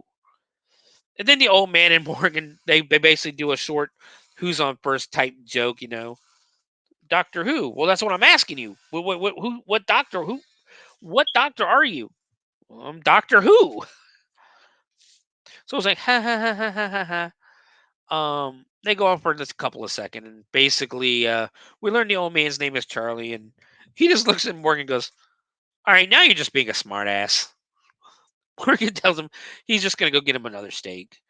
Uh, in the kitchen, we see the cook who's dressed as he's dressed as what's the best way to put it? As Danny Trio in Machete. In Machete, if you've ever seen the movie Machete, um, the guy from the closet, from earlier from the closet, tells him he looks like Pedro from Napoleon Dynamite, and Machete asks who he's supposed to be, and he tells him, "I'm dressed like a real life superhero, me." He asked Morgan to be sold the game last week, and so now basically we now have the nerd, the stoner, the jock, the slut, and of course the final girl all in one scene. The jock asks Morgan who he's supposed if he's supposed to be Sherlock Holmes, and then the microwave goes off, and Morgan takes Charlie's food out, and he goes, "Oh, I got a peace offering. We need a Charlie special." So they almost do the thing. I don't know if you've ever seen the movie Waiting. They almost do that thing where they all basically just all three of them walk up to the plate and purse their lips as if they're basically going to spit on the food. Um, and Morgan brings the Charlie his quote unquote new food. And he tells Morgan that Jesus came back from the dead quicker than this plate came back. And then we get this gross, like, close-up scene of Charlie eating spit, which is really fucking gross. I can't stand scenes like that. I just, Morgan goes to the counter where Lori asks if they really need 5 people to wait on Charlie. Morgan says no, but Christina shushes them and turns up the news. And on the news, they are talking about the opening night of the Macon County Funhouse, a haunted attraction that has caused some controversy over the past few weeks, drawing from local urban legends. One maze is actually based on Manuel Dyer's mass suicide 10 years ago. Is this in poor taste or just some spooky fun? Either way, they open tonight at 9 p.m. The jock walks in, basically just shuts the TV off and says, "It's just a bunch of right-wing nuts trying to ruin their Halloween fun." Lori says if these are all based on real crimes, they could have families around here. Then Christina mocks her, asking what if the ghosts of the cult start lurking in the halls. Now Christina really wants to go now, and Lori says she's taking out the trash. Christina says, "Fine, we won't go," and that Lori and Morgan can just hang out together alone. Lori looks a bit irritated by that, and Morgan's like, well, I'm if you want to do, I'm down to hang out. But if you want to, I'll do it." It's very awkward. Imagine you're asking a girl out for the first time. That's about how awkward it is. And these are grown ass people, so yeah. So Lori walks away giggling about it, and Christina just looks at Morgan and says, "I just lost my boner." Jason, who is the jock, tells him that at this rate he won't get a handsy until he's 87. And Morgan tells him, "Yeah, well, you're going to have herpes for the 87th time." And he tells Christina, "Yeah, Jason has herpes." Jason goes, "You can only get it once." She looks at me, and Christina looks at him, and Jason just goes, "I don't have herpes." Then we cut out back where Lori basically she's throwing the trash away, but then of course being I guess the virgin, the good girl, whatever you want to call it, the final girl, she starts separating the recycling from the trash, and we see this hand. We get that ominous music. The hand goes over the fence. She looks around, but there's nothing to see. And then we clearly see somebody sneaking up on her. They grab her, scare her from behind, and she just turns around and knocks the shit out of him with a can of cream corn. So we cut back inside. 2 guys in cheap zombie makeup come in behind her, and she's like pissed. The smaller guy, who is Randall, says it's all in the spirit of Hallows Eve cheer. And then speaking of which, Gerardo, the guy who's dressed as Machete, is taking them to the fun house if anyone wants to join. Gerardo says, "I don't have enough room for everyone." And then the bigger guy, who is Mikey, says, "You drive a Ford Ranger. It's the largest of the compact trucks." And Gerardo says if they can all fit in the back, they can ride. He has to keep the inside clean for Rosalina. Jason says he and Christina are good to go. They just have to convince these two pussies to go, pointing at Morgan and Lori. Morgan makes a really good point, though, that he never said Morgan never said he didn't want to go. He really didn't. And then Randall says, come on, it's not as if the funhouse is positioned in the middle of nowhere with only a broken down asylum nearby, haunted by the ghosts of its dead, deranged inmates. Spoiler alert, it totally is. The smaller guy asks, or I'm going to say, I put smaller. Randall asks, what is there to be afraid of? And Morgan again replies with something smart. Everything you just mentioned. The scene ends with everyone locking the diner up and jumping into the back of Gerardo's truck. Then we hear Charlie ask, basically after everybody leaves, all you hear is Charlie going, is somebody going to bring me my check? No, fuck you, die. Fuck you, die in the diner. We now cut over to Land of Illusion Haunted Scream Park located in Middletown, Ohio. And the 6 psychopaths are staring at the stage. They're basically inside. I know exactly where they are. They're inside, right in the middle by the bonfire. They're staring at the stage.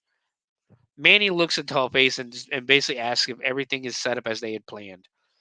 Dollface, yes, Daddy.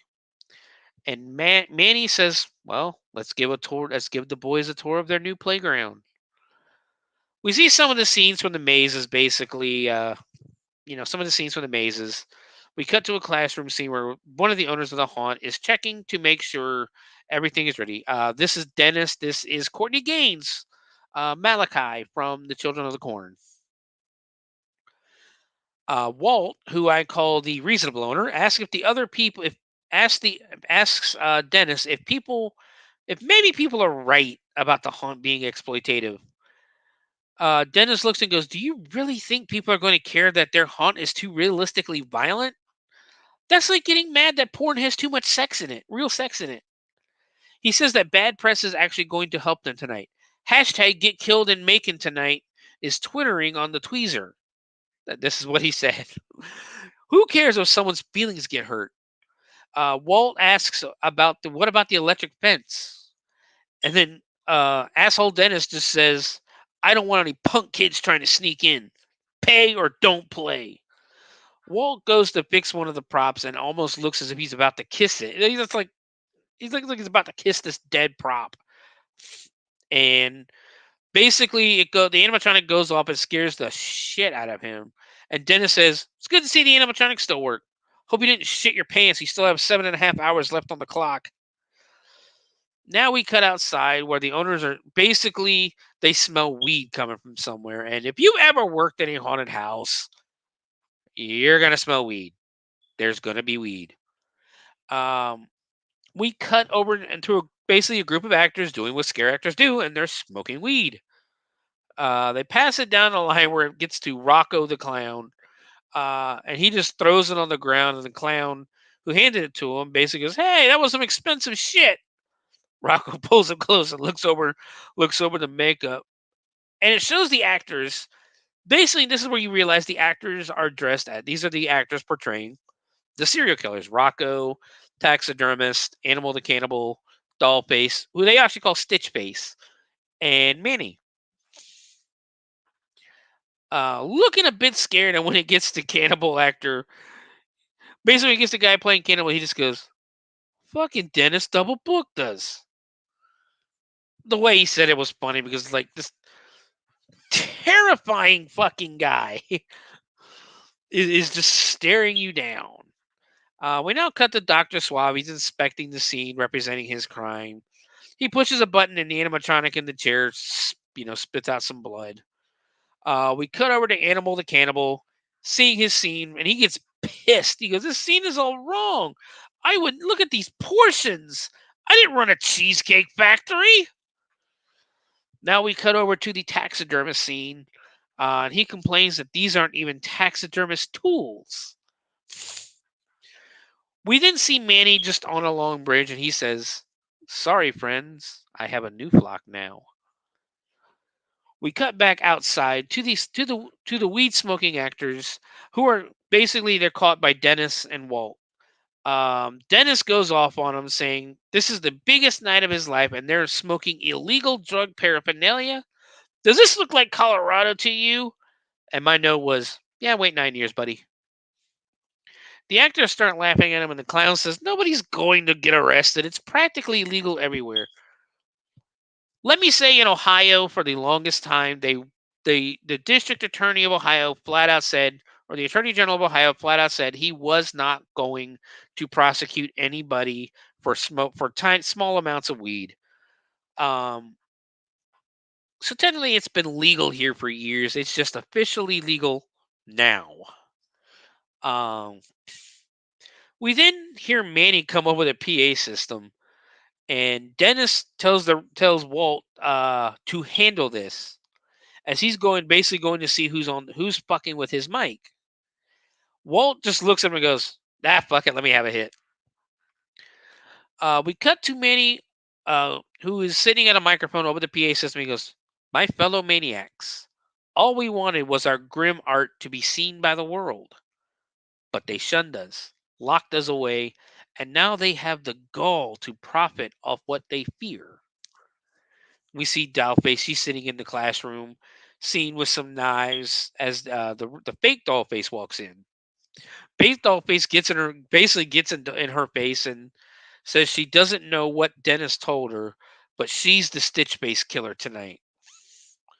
And your makeup looks terrible. And basically, Dollface just smiles at her.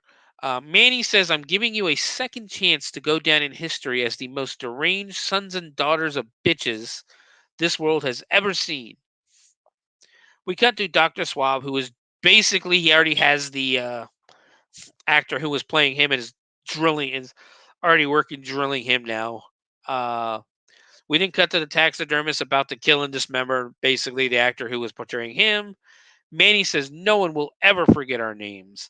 We will be the fuel to their nightmares forever. The taxidermist just tells his victim, I think I'm going to put you in the Heisman pose. We cut up to the 3D clown section with the clown actor. The clown actor is looking for Rocco. Rocco basically, tries to get in his face. Rocco, again, a giant human being, just grabs him by the fucking head in the Iron Claw. If you're not a wrestling fan, the Iron Claw is when you take your hand and just put it on someone's forehead and squeeze. And basically, he just rips his whole fucking face off. It is gnarly. It is awesome to watch. It is a great effects. And a great kill. It's probably one of my favorite kills from the movie. Manny goes on to say, so tonight, we're going to play a little game. And that's when Dennis walks in and asks him, what the hell do you think you're doing, Daniel Day-Lewis? This PA system is for announcements and emergency. Oh, hey, I didn't hire you. Who the hell are you? Manny tells him, you don't know me, but I'm pretty sure you know her. And basically, he turns a picture to him and shows him a picture of Dennis with a woman. And Dennis basically looks and goes, Eileen? And Dennis basically goes, if you're her ex or something, it didn't mean anything. We were just fuck buddies. And Manny just looks and goes, well, that's not a very nice way to talk about my daughter. Dennis gets very nervous. He's like, But of course, Dennis has a fucking ego, so he runs his mouth anyway, telling Manny that, well, you probably don't feel good about the fact that you couldn't keep your daughter off the pole. That girl's got issues. But this is a big night for me, and I built this place from the ground up. Manny tells Dennis that your ego is astounding. Manny then asks if he thinks all of this was his idea. And Dennis says, damn straight. Manny says his little Eileen and him were planning this for quite some time.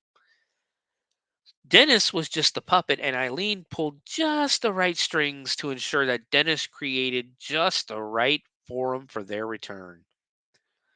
Dennis backs into Rocco, who is now wearing the face of the other clown. Manny says, sadly, Pinocchio, we have no need for you anymore. Rocco just basically slams his head into the ground, and he pops up, and there's big, huge gash on his cheek. And he tells Manny that he hopes he likes lawsuits. He's like basically he's knocked the back. He's like, I hope you like lawsuits because I'm gonna sue the shit out of you. As Rocco is basically dragging him away. Manny returns to the PA and Manny says, Daddy has lots of presents for you to open tonight. So just like Christmas, feel free to rip them open. The camera pans up with dramatic music, and it worked very well. That scene was a good scene. They're doing really good explaining backstory. They're doing well with giving us names and stuff like that, which I can say for a lot of movies they always have a problem with.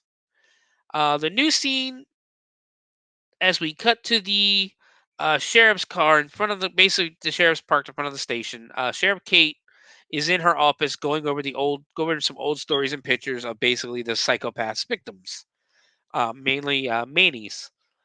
We see a quick flashback to a murder scene where the victim's eyes and mouths were stitched shut like a doll, like a baby doll. But then we cut back and the sheriff tells Deputy Doyle that she's heading out. We now cut to a red Ford Ranger where our heroes are arguing over how Stitchface killed her victims. Mikey is telling the group that his brother's best friend's sister's cousin. I'm sorry, hold on. That his brother's best friend's sister's cousin knew one of the kids that went missing. They pretty much don't believe him. And Lori mentions Statesville, and Mikey begins the scary story. Some say there are dozens of criminally insane patients still up at Statesville, and that he and Randall had been there hundreds of times, and it's more surveilled than Morgan's internet history. Then Mikey starts with my cousin Larry's uncle's best friend, and Christina tells him, basically shuts him up and tells him he's full of shit. And for some reason, they act like they're in a traffic jam, but there's nobody around them. And they smack on the hood and tell Gerardo to start moving, almost as if they were in a movie giving backstory. So that was a shitty scene. It was not a fun scene at all. Like, it was kind of obvious what they were doing. But we head back over to Land of Illusions now, as the gate is open and two radio DJs show up. And of course, one of them is bitching about doing a haunted house, and the other's pretty excited for it. Animal the Cannibal is actually playing a security guard right now, and his mouth is covered in blood. The radio DJs introduce themselves as Dr. Dave and Mr. Bob, but Bob wants to be called Senor Bob, and Dr. Dave says, "No, fuck you, we're not doing that." Animal recognizes them as two guys from that morning radio show. And they tell them, they thank them for recognizing them, but they haven't been on that morning radio for about 15 years now. And Animal just goes, oh yeah. Guess it's been a while since I could have listened to the radio, isn't it? Do you get it? It was locked up for 15 some years. Dave says he wouldn't want to listen to them on the radio either. And Bob points out that Animal has a little bit of something on his bottom lip. So naturally, Bob pulls it off and eats it, and they're like, oh God, I'm going to be up. They walk in and they start basically to set up their show, and the truck's getting ready to back in, all that good stuff. As the parking lot, it shows the parking lot filling up, and the haunt is about to open. We get some like rockabilly style music as Animal is taking tickets at the front. The radio show DJs start as basic. They're about as basic as you can imagine. Animal starts creepily, like basically he starts frisking this girl, and it's like going slowly down. We get to watch a few groups going through the mazes when all of a sudden the taxidermist comes up from behind, whacking a guy in the head, and the three girls with him start laughing and taking a picture with his pretty much dead corpse for the Instagram, as they don't realize it's not part of the show. Back to the midway where one of the DJs makes a joke about they haven't seen a line like this since the last Justin Bieber concert. Then we go to the classroom scene where this dude walks ahead of this dude is with three girls. He walks ahead telling them he's not scared. If you're a male, I'm going to tell you that this is a great piece of advice. If you're a male and you have one or more females with you walking through a haunted house, stand back with the females. They will grab you. They will hug onto you. They will do a lot of stuff that men like. Not sexually, but hugging, grabbing, all that good stuff. Stay back with the group. The lights go out and a strobe light hits, and we barely see Dollface slit the kid's throat. But we get a glimpse of the carnage, which looks pretty good, like with the slit throat, when the blood, coming pouring down in the strobe light, looks pretty fucking awesome. The lights come back on, and the three girls they're holding each other, like they do in every haunt. Like you see this like this so many times, and they ask where Robbie went to. One says he's probably already waiting for us outside. They do this on the hayride too. Meanwhile, I just noticed that a few of the corpses who are sitting in the chairs are real people. So I'm assuming that they are Dollface's previous victims already done up and ready to go. The girls basically they're like, oh, hashtag best funhouse ever. Hashtag our friend got kidnapped by killers. Hashtag longest hashtag ever. And I want to hit them. The DJs announced that if you bring up 6 2-liter bottles of Shasta, you'll receive $5 off your admission, and goddamn if you can find Shasta. The DJs decide to take a break as the beginning of this montage ends. We go outside to our gang where Gerardo decides he doesn't want to go inside because he tells the group this place is too scary for him, and then as he's walking away, he's like, besides, only white people like this shit. Hold on one second, guys.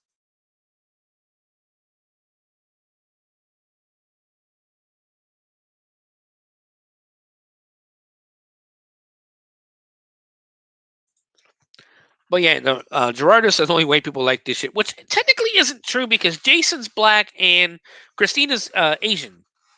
So, yeah. But Christina asks the obvious question about how they're going to get home, and I have a feeling it won't actually matter by the end of the night. Morgan points out that, oh my God, there really is a lot of white people here in the line. And the group buys their tickets from Animal, and basically they walk inside and immediately get scared. Morgan and Lori scream, and Christina makes fun of them for being scared. Morgan asks Lori why she's friends with Christina, and Lori says, well, because we work together. And Morgan just basically calls Christina a cunt. We now cut to the sheriff's station where Deputy Doyle is playing Hogan's Alley on the NES with the actual blaster, and it's awesome because I love that. I missed those times.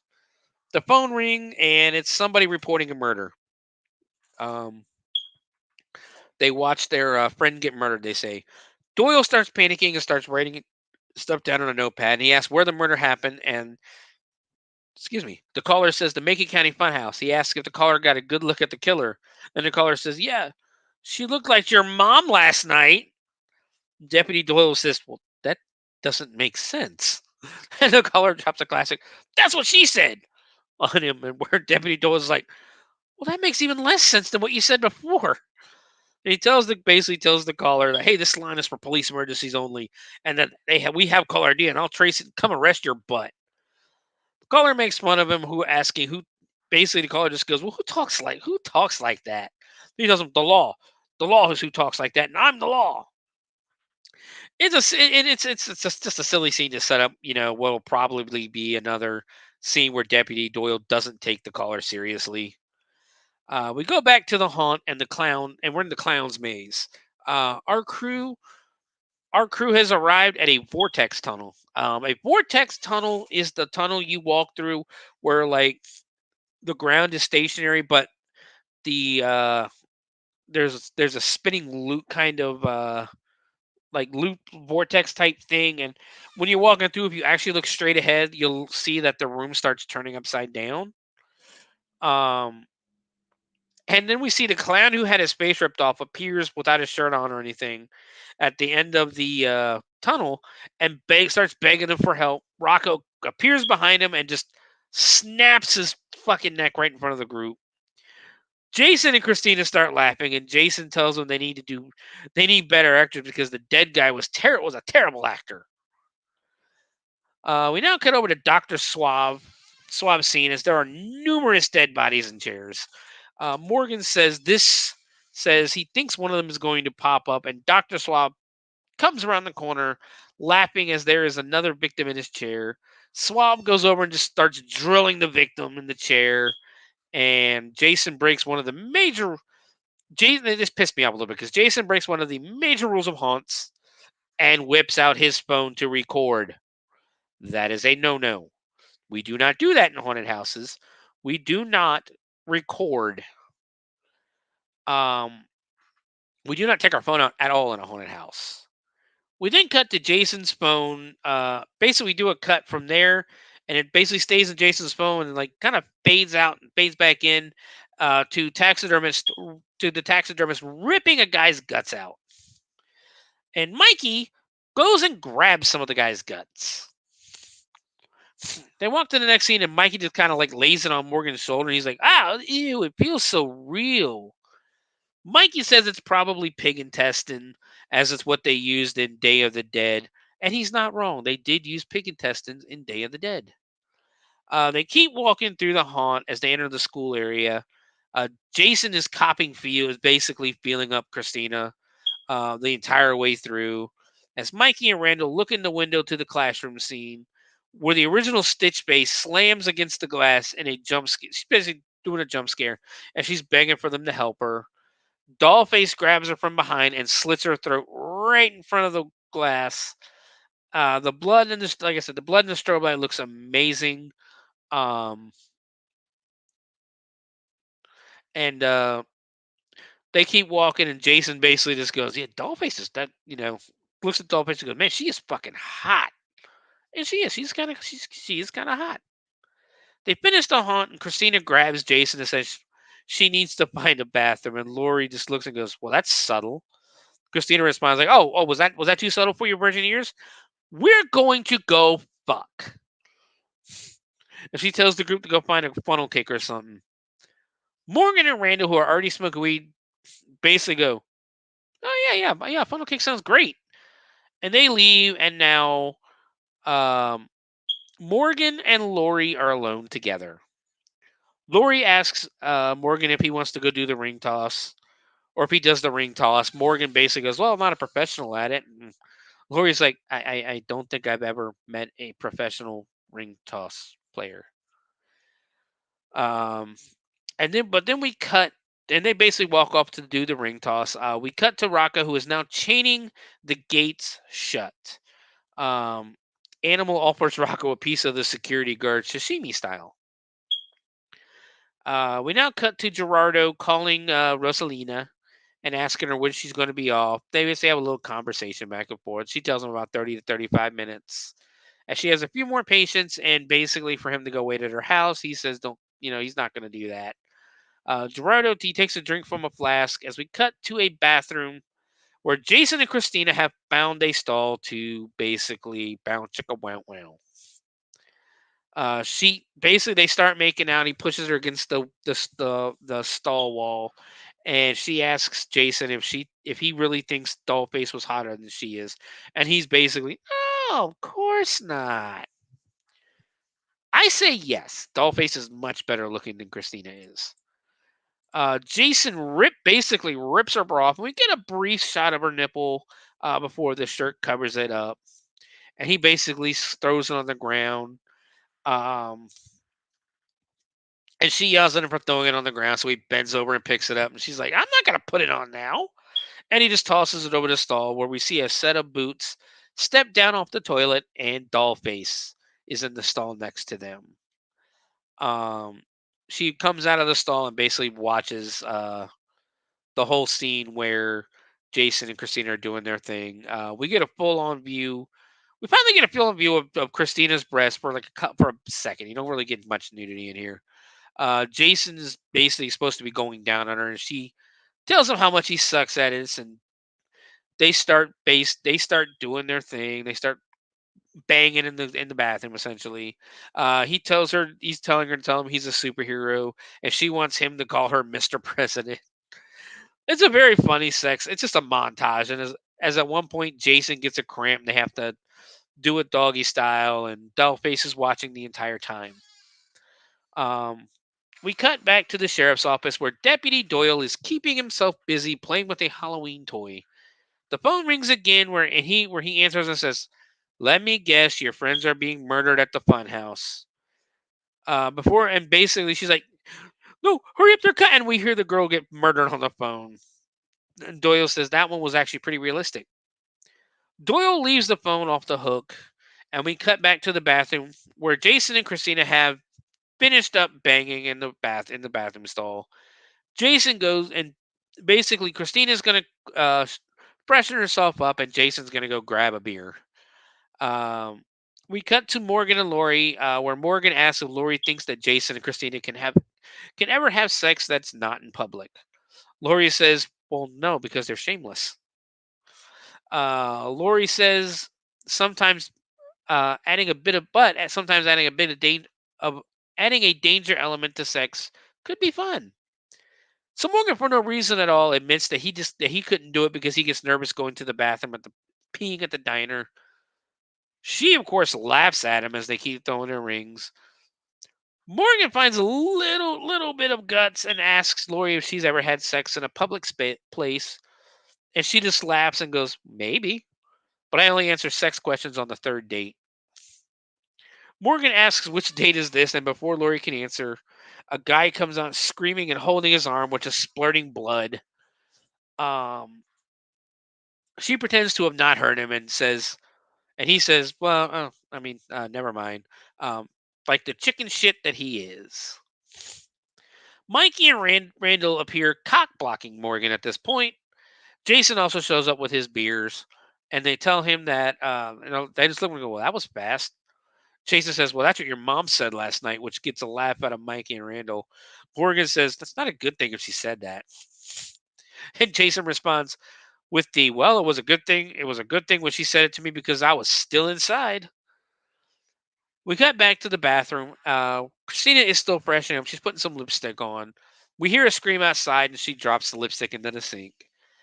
She bends down, picks her lipstick up, and there's Dollface standing beside her. Christina jumps a little bit and tells Dollface that she's taking her job too seriously. And then she asks, what are you going to do with those knives? Cut me with it?" Dollface basically shakes her head yes, and Christina asks, "Isn't this a timeout zone for the freak show?" "No, it isn't. If you see an actor in the bathroom at a haunt, we are going to stay in character. We are not going to break character until the end of the night, until the final customer leaves. That is when we break character." Um, Christina goes to leave, and Dollface basically grabs her and indeed slices a good gash into Christina's face. Christina looks in the mirror, gets pissed, and basically swings on Dollface. We cut back outside where Jason is still looking for Christina. He's looking over at the bathroom, like really nervous. Jason says she should have been back by now. Mikey and Randall take it upon themselves to split up to go look for her because they want candied apples. We go back inside the bathroom where Dollface slams Christina's head into a wall. Christina lunges at Dollface, and they end up fighting in a stall where literally they basically knee each other in the hoo-ha, as I would put it on here. Straight in the vagina. They basically just trade knees to the vagina. They come out fighting over the knife where Christina finally knocks the knife out of Dollface's hand, grabs her by the hair, drags her to a toilet, and gives Dollface a swirly. The whole time, Christine is yelling at, "You'll pay for my face," while she's drowning a bitch. Dollface pulls herself out of the toilet, grabs Christina, and basically shoves her and slams her against the stall door, where the coat hook that's on the back of the door goes straight through her fucking throat. It looks awesome. Dollface kisses her as Christina dies. We now cut over to Sheriff Kate, who has returned to the murder scene in the hotel room from earlier. She's inspecting the entire room, looking at a lot of things that probably should have been collected and taken with them. She finds a lot of information on the inmates from the mental facility. Like, this chick has a bunch of old newspaper cutouts and notes and things like that. As she's in the room, Kate gets a phone call from Sam Myers, who said he got a call from Deputy Doyle about his reporter, Jessica Quinn. She asks him if he knows why she was in town, and he tells her that she's a freelancer and he never knows anything about her stories until they are on his desk. Hold on one second, guys.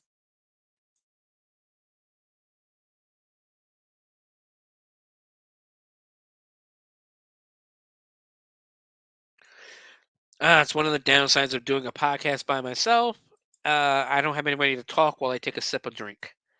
Um, he says that before she left, she was saying something about an asylum near their town.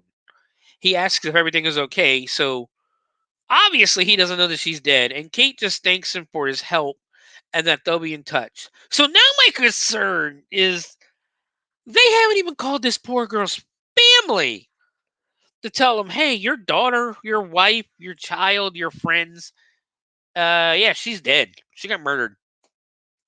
Kate calls Doyle and it just goes to voicemail. So we just cut back to the group who see Dollface dragging Christina's body through the midway. Jason goes running as Morgan and Lori follow him, and they follow Dollface through the haunt, and Morgan gets separated from everyone, like the chicken shit he is. He ends up in a room with like a strobe light and all that good stuff. Lori basically comes back and grabs him. It's more or less to show what a big chicken shit that Morgan is. They find Lori in the classroom scene with a dunce hat on. And now they realize that she's dead, and from behind they hear a muffled groan. One of the stitched up bodies starts to move, and the fucking stitches break as she opens her mouth to scream, and it looks pretty gnarly. And she ends up getting a knife to the back thrown by Dollface. Jason goes to fight Dollface, but Morgan and Lori stop him, and they pull him out of the room. And Dollface just says, "No talking in class." While running away, they run past Mikey and Randall and ask what the hell they've been doing, and they're both chomping on apples as they say, "Well, we're looking for Christina." Morgan tells them all of this is real and people are dying. The guys don't seem to believe them. However, Rocco appears behind them, and Morgan is the smart one, and he says, "No, maybe a good time to run." Randall starts to approach Rocco for some reason, saying he always thought the fear of clowns was just a subverting what used to be a happy childhood memory. Although this clown is pretty fucking. And Rocco snatches his ass up, slams him to the ground, instantly killing Randall. Everyone else goes running for their lives. We cut back to the sheriff's office where Kate is asking Doyle why he isn't answering his phone, and Doyle shows his phone is in a jar of rice because of a coffee disaster. She asks why the station line is off the hook, and he tells her about the pranks. She tells him to gear up because they're going to Statesville. We cut back to the group who are now running for their lives, and Mikey trips and fucks his leg up somehow. Lori goes back to try to help him, but Rocco has grabbed a mallet and slams it down on Mikey's head, which is conveniently placed on the test of strength game. The bell dings, Rocco wins a prize, and Mikey is dead. Then they show Mikey. We see Mikey's head, and it's like split in half. It's again looks awesome. Jason goes to climb the fence, but Morgan pulls him down, telling him it's electric. Morgan slides his yellow ass underneath the gate as Rocco shows up. Jason goes to fight him. He's basically taking swings, and it's not affecting Rocco whatsoever. Rocco just grabs Jason and slams his face into the fence. Lori jumps on Rocco's back, telling him to get off of her friend. Rocco easily just tosses her off as Jason's face starts to peel as it gets pushed further into the chain link. And again, another great effect, like his eyes starting to pop out of his skull and everything. It looks awesome. Lori tells Morgan to run to get help as she runs off back into the park. And then we cut over to Gerardo as a blonde girl slams against his window, covering it with blood. Now she's screaming for help and she falls down. He screams because he's scared. He's just like, ah! He then very comically slowly rolls down the window of this old ass pickup truck, like with the crank, and it takes him about 20 seconds. And he just looks down and goes, "Miss, are you okay?" Are you dead? And then we cut to Statesville where Kate and Doyle are walking around with their guns drawn. Doyle basically just goes, Sheriff's Department, is anybody here? He looks at him and goes, do you expect the killer to answer you? And then Doyle goes down as he slips in a pool of blood from the security guard's body that he just found. Doyle makes a shit ton of noise as he keeps sliding again in the blood. He basically, every time he tries to get up, he falls right back down. Doyle tells Kate to go on without him as he can't get up. And then he just goes, what kind of shoes are you wearing? Kate keeps finding even more security guard bodies. Kate calls for backup and forensics at her location that nobody knows because she never told anybody where she was going, and asks where those prank calls were coming from. Doyle tells her from the funhouse and then realizes he's fucked up, and he just screams, oh, crapola! They go running. Meanwhile, back at the funhouse, Laurie is still running through the mazes trying to escape Rocco. Morgan is crawling through the brush like the pussy he is as Kate and Doyle arrive. Doyle pulls his gun, tells him to freeze, and accidentally shoots, grazing Morgan. Doyle tells him to put his hands up, and Morgan says, I can't raise my right arm on account of you just shot it. Kate yells at Doyle, asking if she told him to take the shot, and tells Morgan that she takes it he's not one of the bad guys. Morgan goes, oh, you mean the deranged serial killers who are pretending to be haunted house characters and killing everybody? No, I just came from there, but I didn't know it was more dangerous out here. Kate goes to take a look at the wound as Doyle basically apologizes. He goes, but I did yell at you from the car, but you kept running at me. And Morgan just goes, oh, I'm sorry. I didn't even have a weapon. What are you, threatened by my awkward running skills? Kate says he barely grazed him. Kate asks how many killers are there. Morgan tells her 5 or 6, which doesn't really make sense because Morgan only encountered 2 of them. And then Kate, for no reason at all, hands Morgan a gun. And Doyle asks a very good question as to why they are going in there with Kate, Doyle, and this kid to take on 5 or 6 criminally insane serial killers with no backup. Then a car comes speeding up and all 3 draw their weapons on it. And we get some badass Mexican-style Western music as Gerardo gets out as Machete. Gerardo says he thought they could use some help. After all, Machete does the cutting. Doyle says he's confused and asks if that was the real Machete because he's never seen the actual films and says they're too violent for him. We cut inside the haunt. Again, this is when Doyle's starting to become one of my favorite characters because he's funny as hell. We cut inside the haunt as Laurie is still running away from Rocco through the haunts. We hear some screaming as Dr. Swab is torturing another victim, and Laurie basically appears behind him and smacks him with the helium tank as he's pulling teeth from the guy. And we learned the guy's Walt. It's Walt in the chair. He turns around and says he bets that she's got great teeth. Pushes her against the wall, and as he's like, he's inspecting, going, oh, someone's a teeth grinder. As he's doing this, the victim in the chair stabs Swab in the ear with Walt stabs Swab in the ear with a scalpel. Swab says one patient at a time and starts choking the guy in the chair. Laurie does her patented jump on the killer's back move and gets tossed off. She grabs a metal tray and just slams it against the side of his head, pushing the scalpel all the way through his head and killing Dr. Swab. Laurie then does her best 80s action movie impression, saying, I always hated going to the dentist.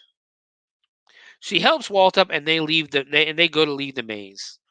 We now cut to Dr. Dave and Mr. Bob doing their show where Dave says, thankfully we get to watch the mayhem from the comfort and safety of our booth.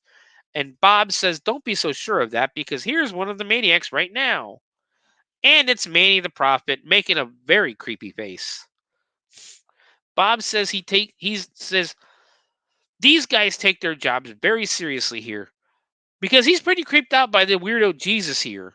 And Manny proceeds basically just walk up and snap Bob's neck, killing him instantly. Everybody in the crowd cheers, thinking it's fake.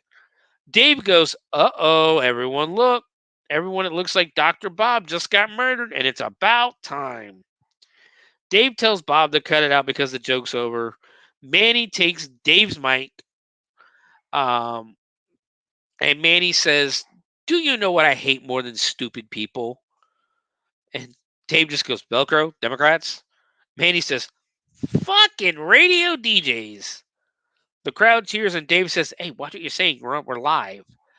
Manny says, "Fuck" again, and Dave says, "Hey, what is wrong with you, bozo?" Manny says, "Pretty much everything," and fucking literally shoves the microphone down Dave's throat.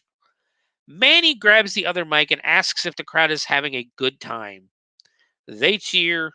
We cut to Kate, Doyle, Gerardo, and Morgan walking through the game section, and Doyle says, "Oh, these games look so fun." They all just stop and stare, and Doyle's just basically, "Oh, well, I'm not gonna play them now with all these dead people. That would be in poor taste." He tells him if he says another word, she'll shoot him herself. We cut to Lori helping helping Walt to safety through the clown area when just a random clown jumps out to scare him, and Lori straight up drops this dude, kicking him square in the nards. This clown has nards. The clown asks, "Why would you do that?" And Lori goes, "Are you crazy? Don't you know what's going on out there?" And the clown goes, "Yeah, I'm taking nut shots from a bumblebee." We hear the crowd cheer, and Lori tells the clown to help her get Walt out of there. We cut back to Manny addressing the crowd, and he says he can't believe how desensitized they all are. They're laughing at gore like a ride at Disneyland. They truly are sick individuals. But the thing is, it's all been real. Dollface walks out first, followed by the animal and the taxidermist, and Rocco. Manny says they really have been killing people, and they have been all evening. The crowd, of course, does not believe him, and we see Kate and company walking through the crowd. She sees Manny on stage and just stares and says, "He's alive?" We cut to the flashback where Manny is setting the woman on fire again. We see a little girl watching the woman burn, and Manny leans down and says, "Relax, Catherine. It's only death." Kate looks immediately pissed as Manny says it's time for their final act. "Make it a good one, boys." Animal looks around pointing as if he's choosing who to go after, and I'm telling you, all fucking hell breaks loose. Rocco jumps off the stage and shoves a few guys down. Dollface jumps down and just starts slashing away at people's faces. Rocco breaks a guy's back in a bear hug as another guy tries to punch him. He just gets fucking yeeted across the frickin' midway. Kate tells the two men to get as many people to safety as they can. Or the three men to get as many people to safety as they can. Doyle says, "I guess it's just us three amigos," but not because Gerardo is Mexican. It's because there's three of them. Chaos is still reigning supreme. As Animal slits a throat, Taxidermist is wheeling a body and a wheelchair to his hair, and Rocco just rips a dude's head clean the fuck off. A bunch of bodies hit the floor as the slaughter continues. We cut to Lori and the clown helping Walt out of the haunt, who tells them he can't walk anymore. And the clown says, "No, he literally can't walk, and he's going to get us killed." They go running away as more people come by screaming. One blonde cheerleader who's in the back gets fucking dropped with a flying mannequin head, hits her in the head, knocks her out. Dollface basically mounts her and cuts her head off and just grabs both the severed head and the mannequin head and just dances a little jig over the body. The clown says, "Fuck this," and he leaves Lori and Walt and says he's getting the fuck out of here. Now we cut to the gate from earlier where the three amigos are helping people escape underneath it. Let's just forget Doyle has a gun and could probably shoot the lock off it, though. I mean, we're just going to forget that one. Doyle tells them help is on the way and to basically head to the main road. All of a sudden, Rocco appears with the hammer from earlier, and Doyle just screams, "Clown!" Doyle pulls out his gun and says, "No way you live. No way." He starts shooting at Rocco and misses until he runs out of bullets. Morgan just looks at Dave and goes, "You are so bad at this." Morgan aims his gun at Rocco, and Lori picks this time to show up with Walt. And she screams, "Morgan!" Morgan turns and just fucking shoots and kills Walt. He just turns and goes, "Huh?" Bang! Walt's now dead. Rocco has finally reached him and drops Doyle with the hammer shot. Just as Rocco is about to go for the kill swing, Gerardo stabs him in the back. Rocco drops his mallet and turns to look at Gerardo, who is now holding a meat tenderizer. Doyle makes the scene again as he yells, "Not dead, not dead, not dead, still alive, go, go, go, go." And now we get Machete versus Rocco, except Gerardo runs away with the group, and which again made me laugh. We now follow the group with Doyle still aiming his empty gun around for some reason. I'm assuming he reloaded it. They're now on what we know as the Middletown Trail here in Ohio, where they meet up with the taxidermist. Doyle aims his gun at the taxidermist and says, "Officer," and the taxidermist basically goes, "Officer, he was my friend. The maniacs got him. I just wanted to dress him properly. I know this looks bad, but they gave me inferior tools." And they're all just staring at him, and Lori looks at Doyle and goes, "Deputy, you can shoot him." So Doyle just drops him with 5 fucking bullets. And Doyle starts throwing up. Doyle says, like, "Oh, there was so much blood. There was much more blood than I expected." And that he had never shot a man before, which is not true, as he shot Morgan. We now cut to Kate, who is slowly making her way through another haunt, obviously looking for Manny. We cut back to Doyle, who is still recovering from shooting the taxidermist, and Lori takes the lead and says there's still plenty of people out there who need their help. They can selfishly save themselves, or they can fight back. Doyle says she took the words right out of his mouth.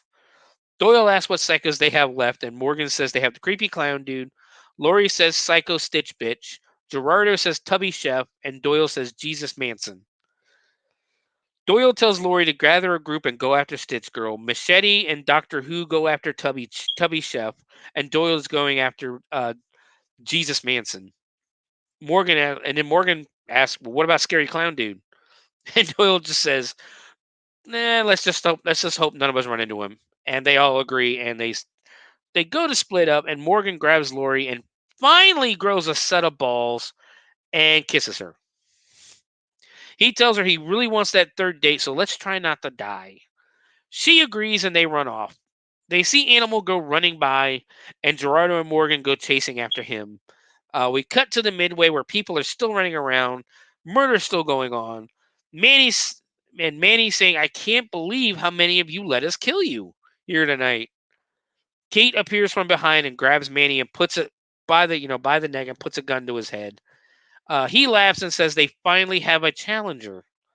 Dollface screams "Daddy," and Manny tells her that the gun pointed at his head is purely for show. We see Doyle and Lori arrive at the midway. Manny says she's just a little irked about her mother, and Kate just lets him go and shoots him in the leg. Dollface throws a knife but misses and hits the dead Dave. Manny hits Kate and runs off. Kate chases after, and now a pissed off Dollface goes after Kate. Lori is now running after Dollface while Doyle looks so confused. Doyle sees Rocco, so now I guess we're getting Doyle and Rocco, and Doyle says, "I knew it was going to be me." We cut over to Animal throwing kitchen utensils at Gerardo and Morgan, who Morgan is hiding behind. Gerardo asks, "Are you using me as a human shield?" And Morgan says, "Absolutely not." He clearly was using him as a human shield. Gerardo grabs Animal and throws him to the ground before jumping on his back. We cut to Kate chasing down Manny. Manny said they thought they lost her at the fire. Kate looks intensely pissed. Manny says she's so beautiful and she looks so much like her mother. Kate smiles a little and lowers the gun. Kate says, relax, Dad. It's only death." And Kate shoots Manny straight in the forehead and kills him. This is one of the easiest deaths I've ever seen a main villain take. Like, just shoots him right in the fucking forehead. And Manny's dead. Dollface appears behind her and slices her. And we now cut to Gerardo and Animal fighting in the fake kitchen. Gerardo has a wooden spoon and a meat tenderizer. Animal is swinging a fake baguette. Morgan's coward ass is just watching, doing nothing. Finally grabs a pen as Gerardo sprays some chemicals into Animal's eye. Morgan hits him with a frying pan and ends up burning himself. And he just asks, "Why the fuck is that even on?" They slam Animal's head into the wall before both of them pressing his face into a hot dog roller, killing him. They peel him off, and it looks gnarly. Gerardo celebrates while Morgan looks horrified. We cut back outside to Doyle's trying to sweet talk Rocco. He tells Rocco, "Look, we got off on the wrong foot, and that's my fault as I shot you first." Doyle says that for someone who would wear another person's face on top of their own face, you seem like a fairly reasonable person. So if you could stop swinging the hammer around, we can talk about this man to giant man. Needless to say, Rocco isn't talking. Rocco goes to swing the hammer, and Doyle basically quick draws, shoots Rocco, and kills him. Doyle just says, "Wyatt, motherfucker." And like I said, he is now probably my favorite character in this film. We now cut to Kate and Dollface, who are fighting on the platform. Dollface is mounting, and she's basically slicing Lori, or slicing Kate. Lori appears behind her, pushes her off.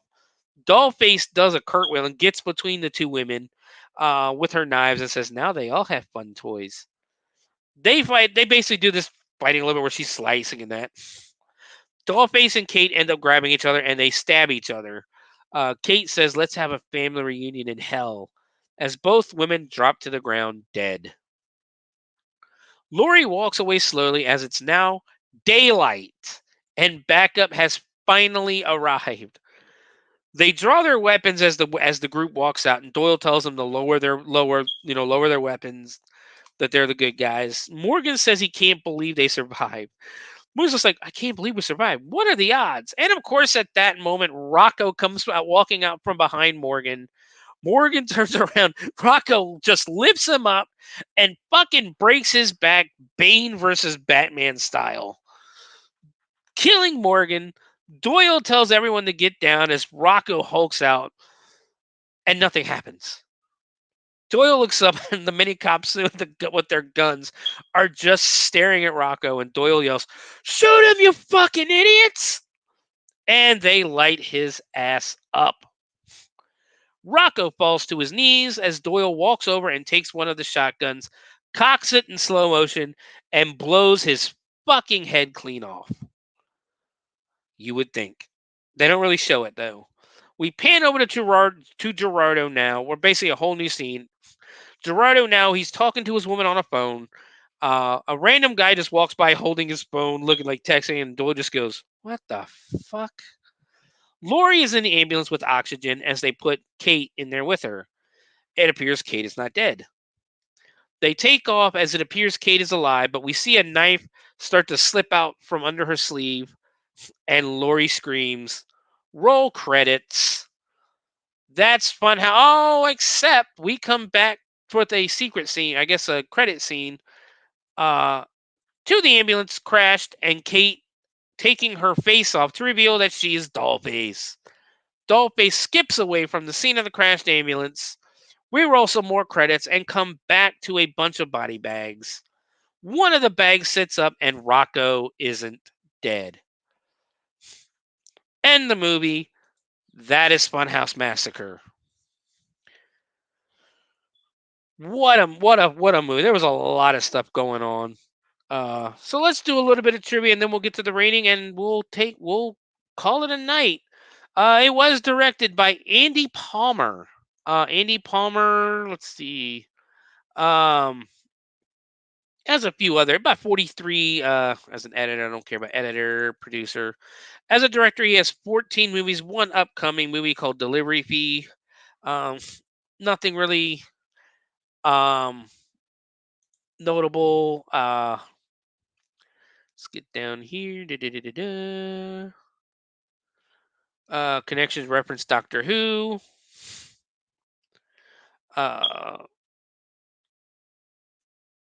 Trivia. Filmed at Land of Illusion Haunted Scream Park outside of Middletown, Ohio.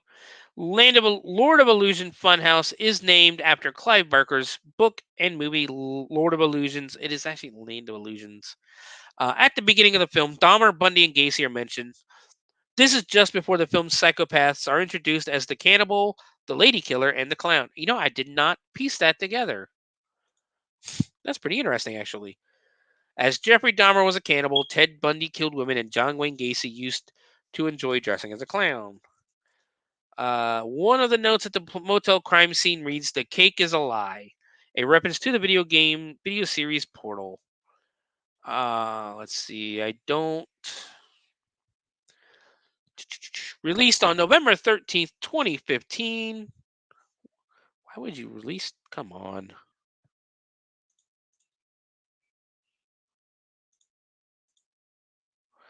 Sorry, my computer froze there for a second.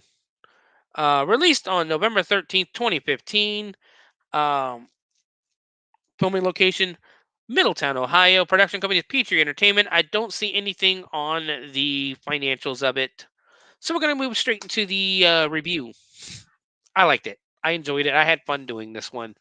A lot of death, a lot of murder, a lot of gore. It kind of holds up. I remember the first time I didn't really care for it. This time I actually had a little bit more fun. So maybe it takes a second watch or something. But I can give this 3 3/4 severed heads. Let's do that. 3 3/4 severed heads for the Funhouse Massacre. That's going to wrap up our episode this week.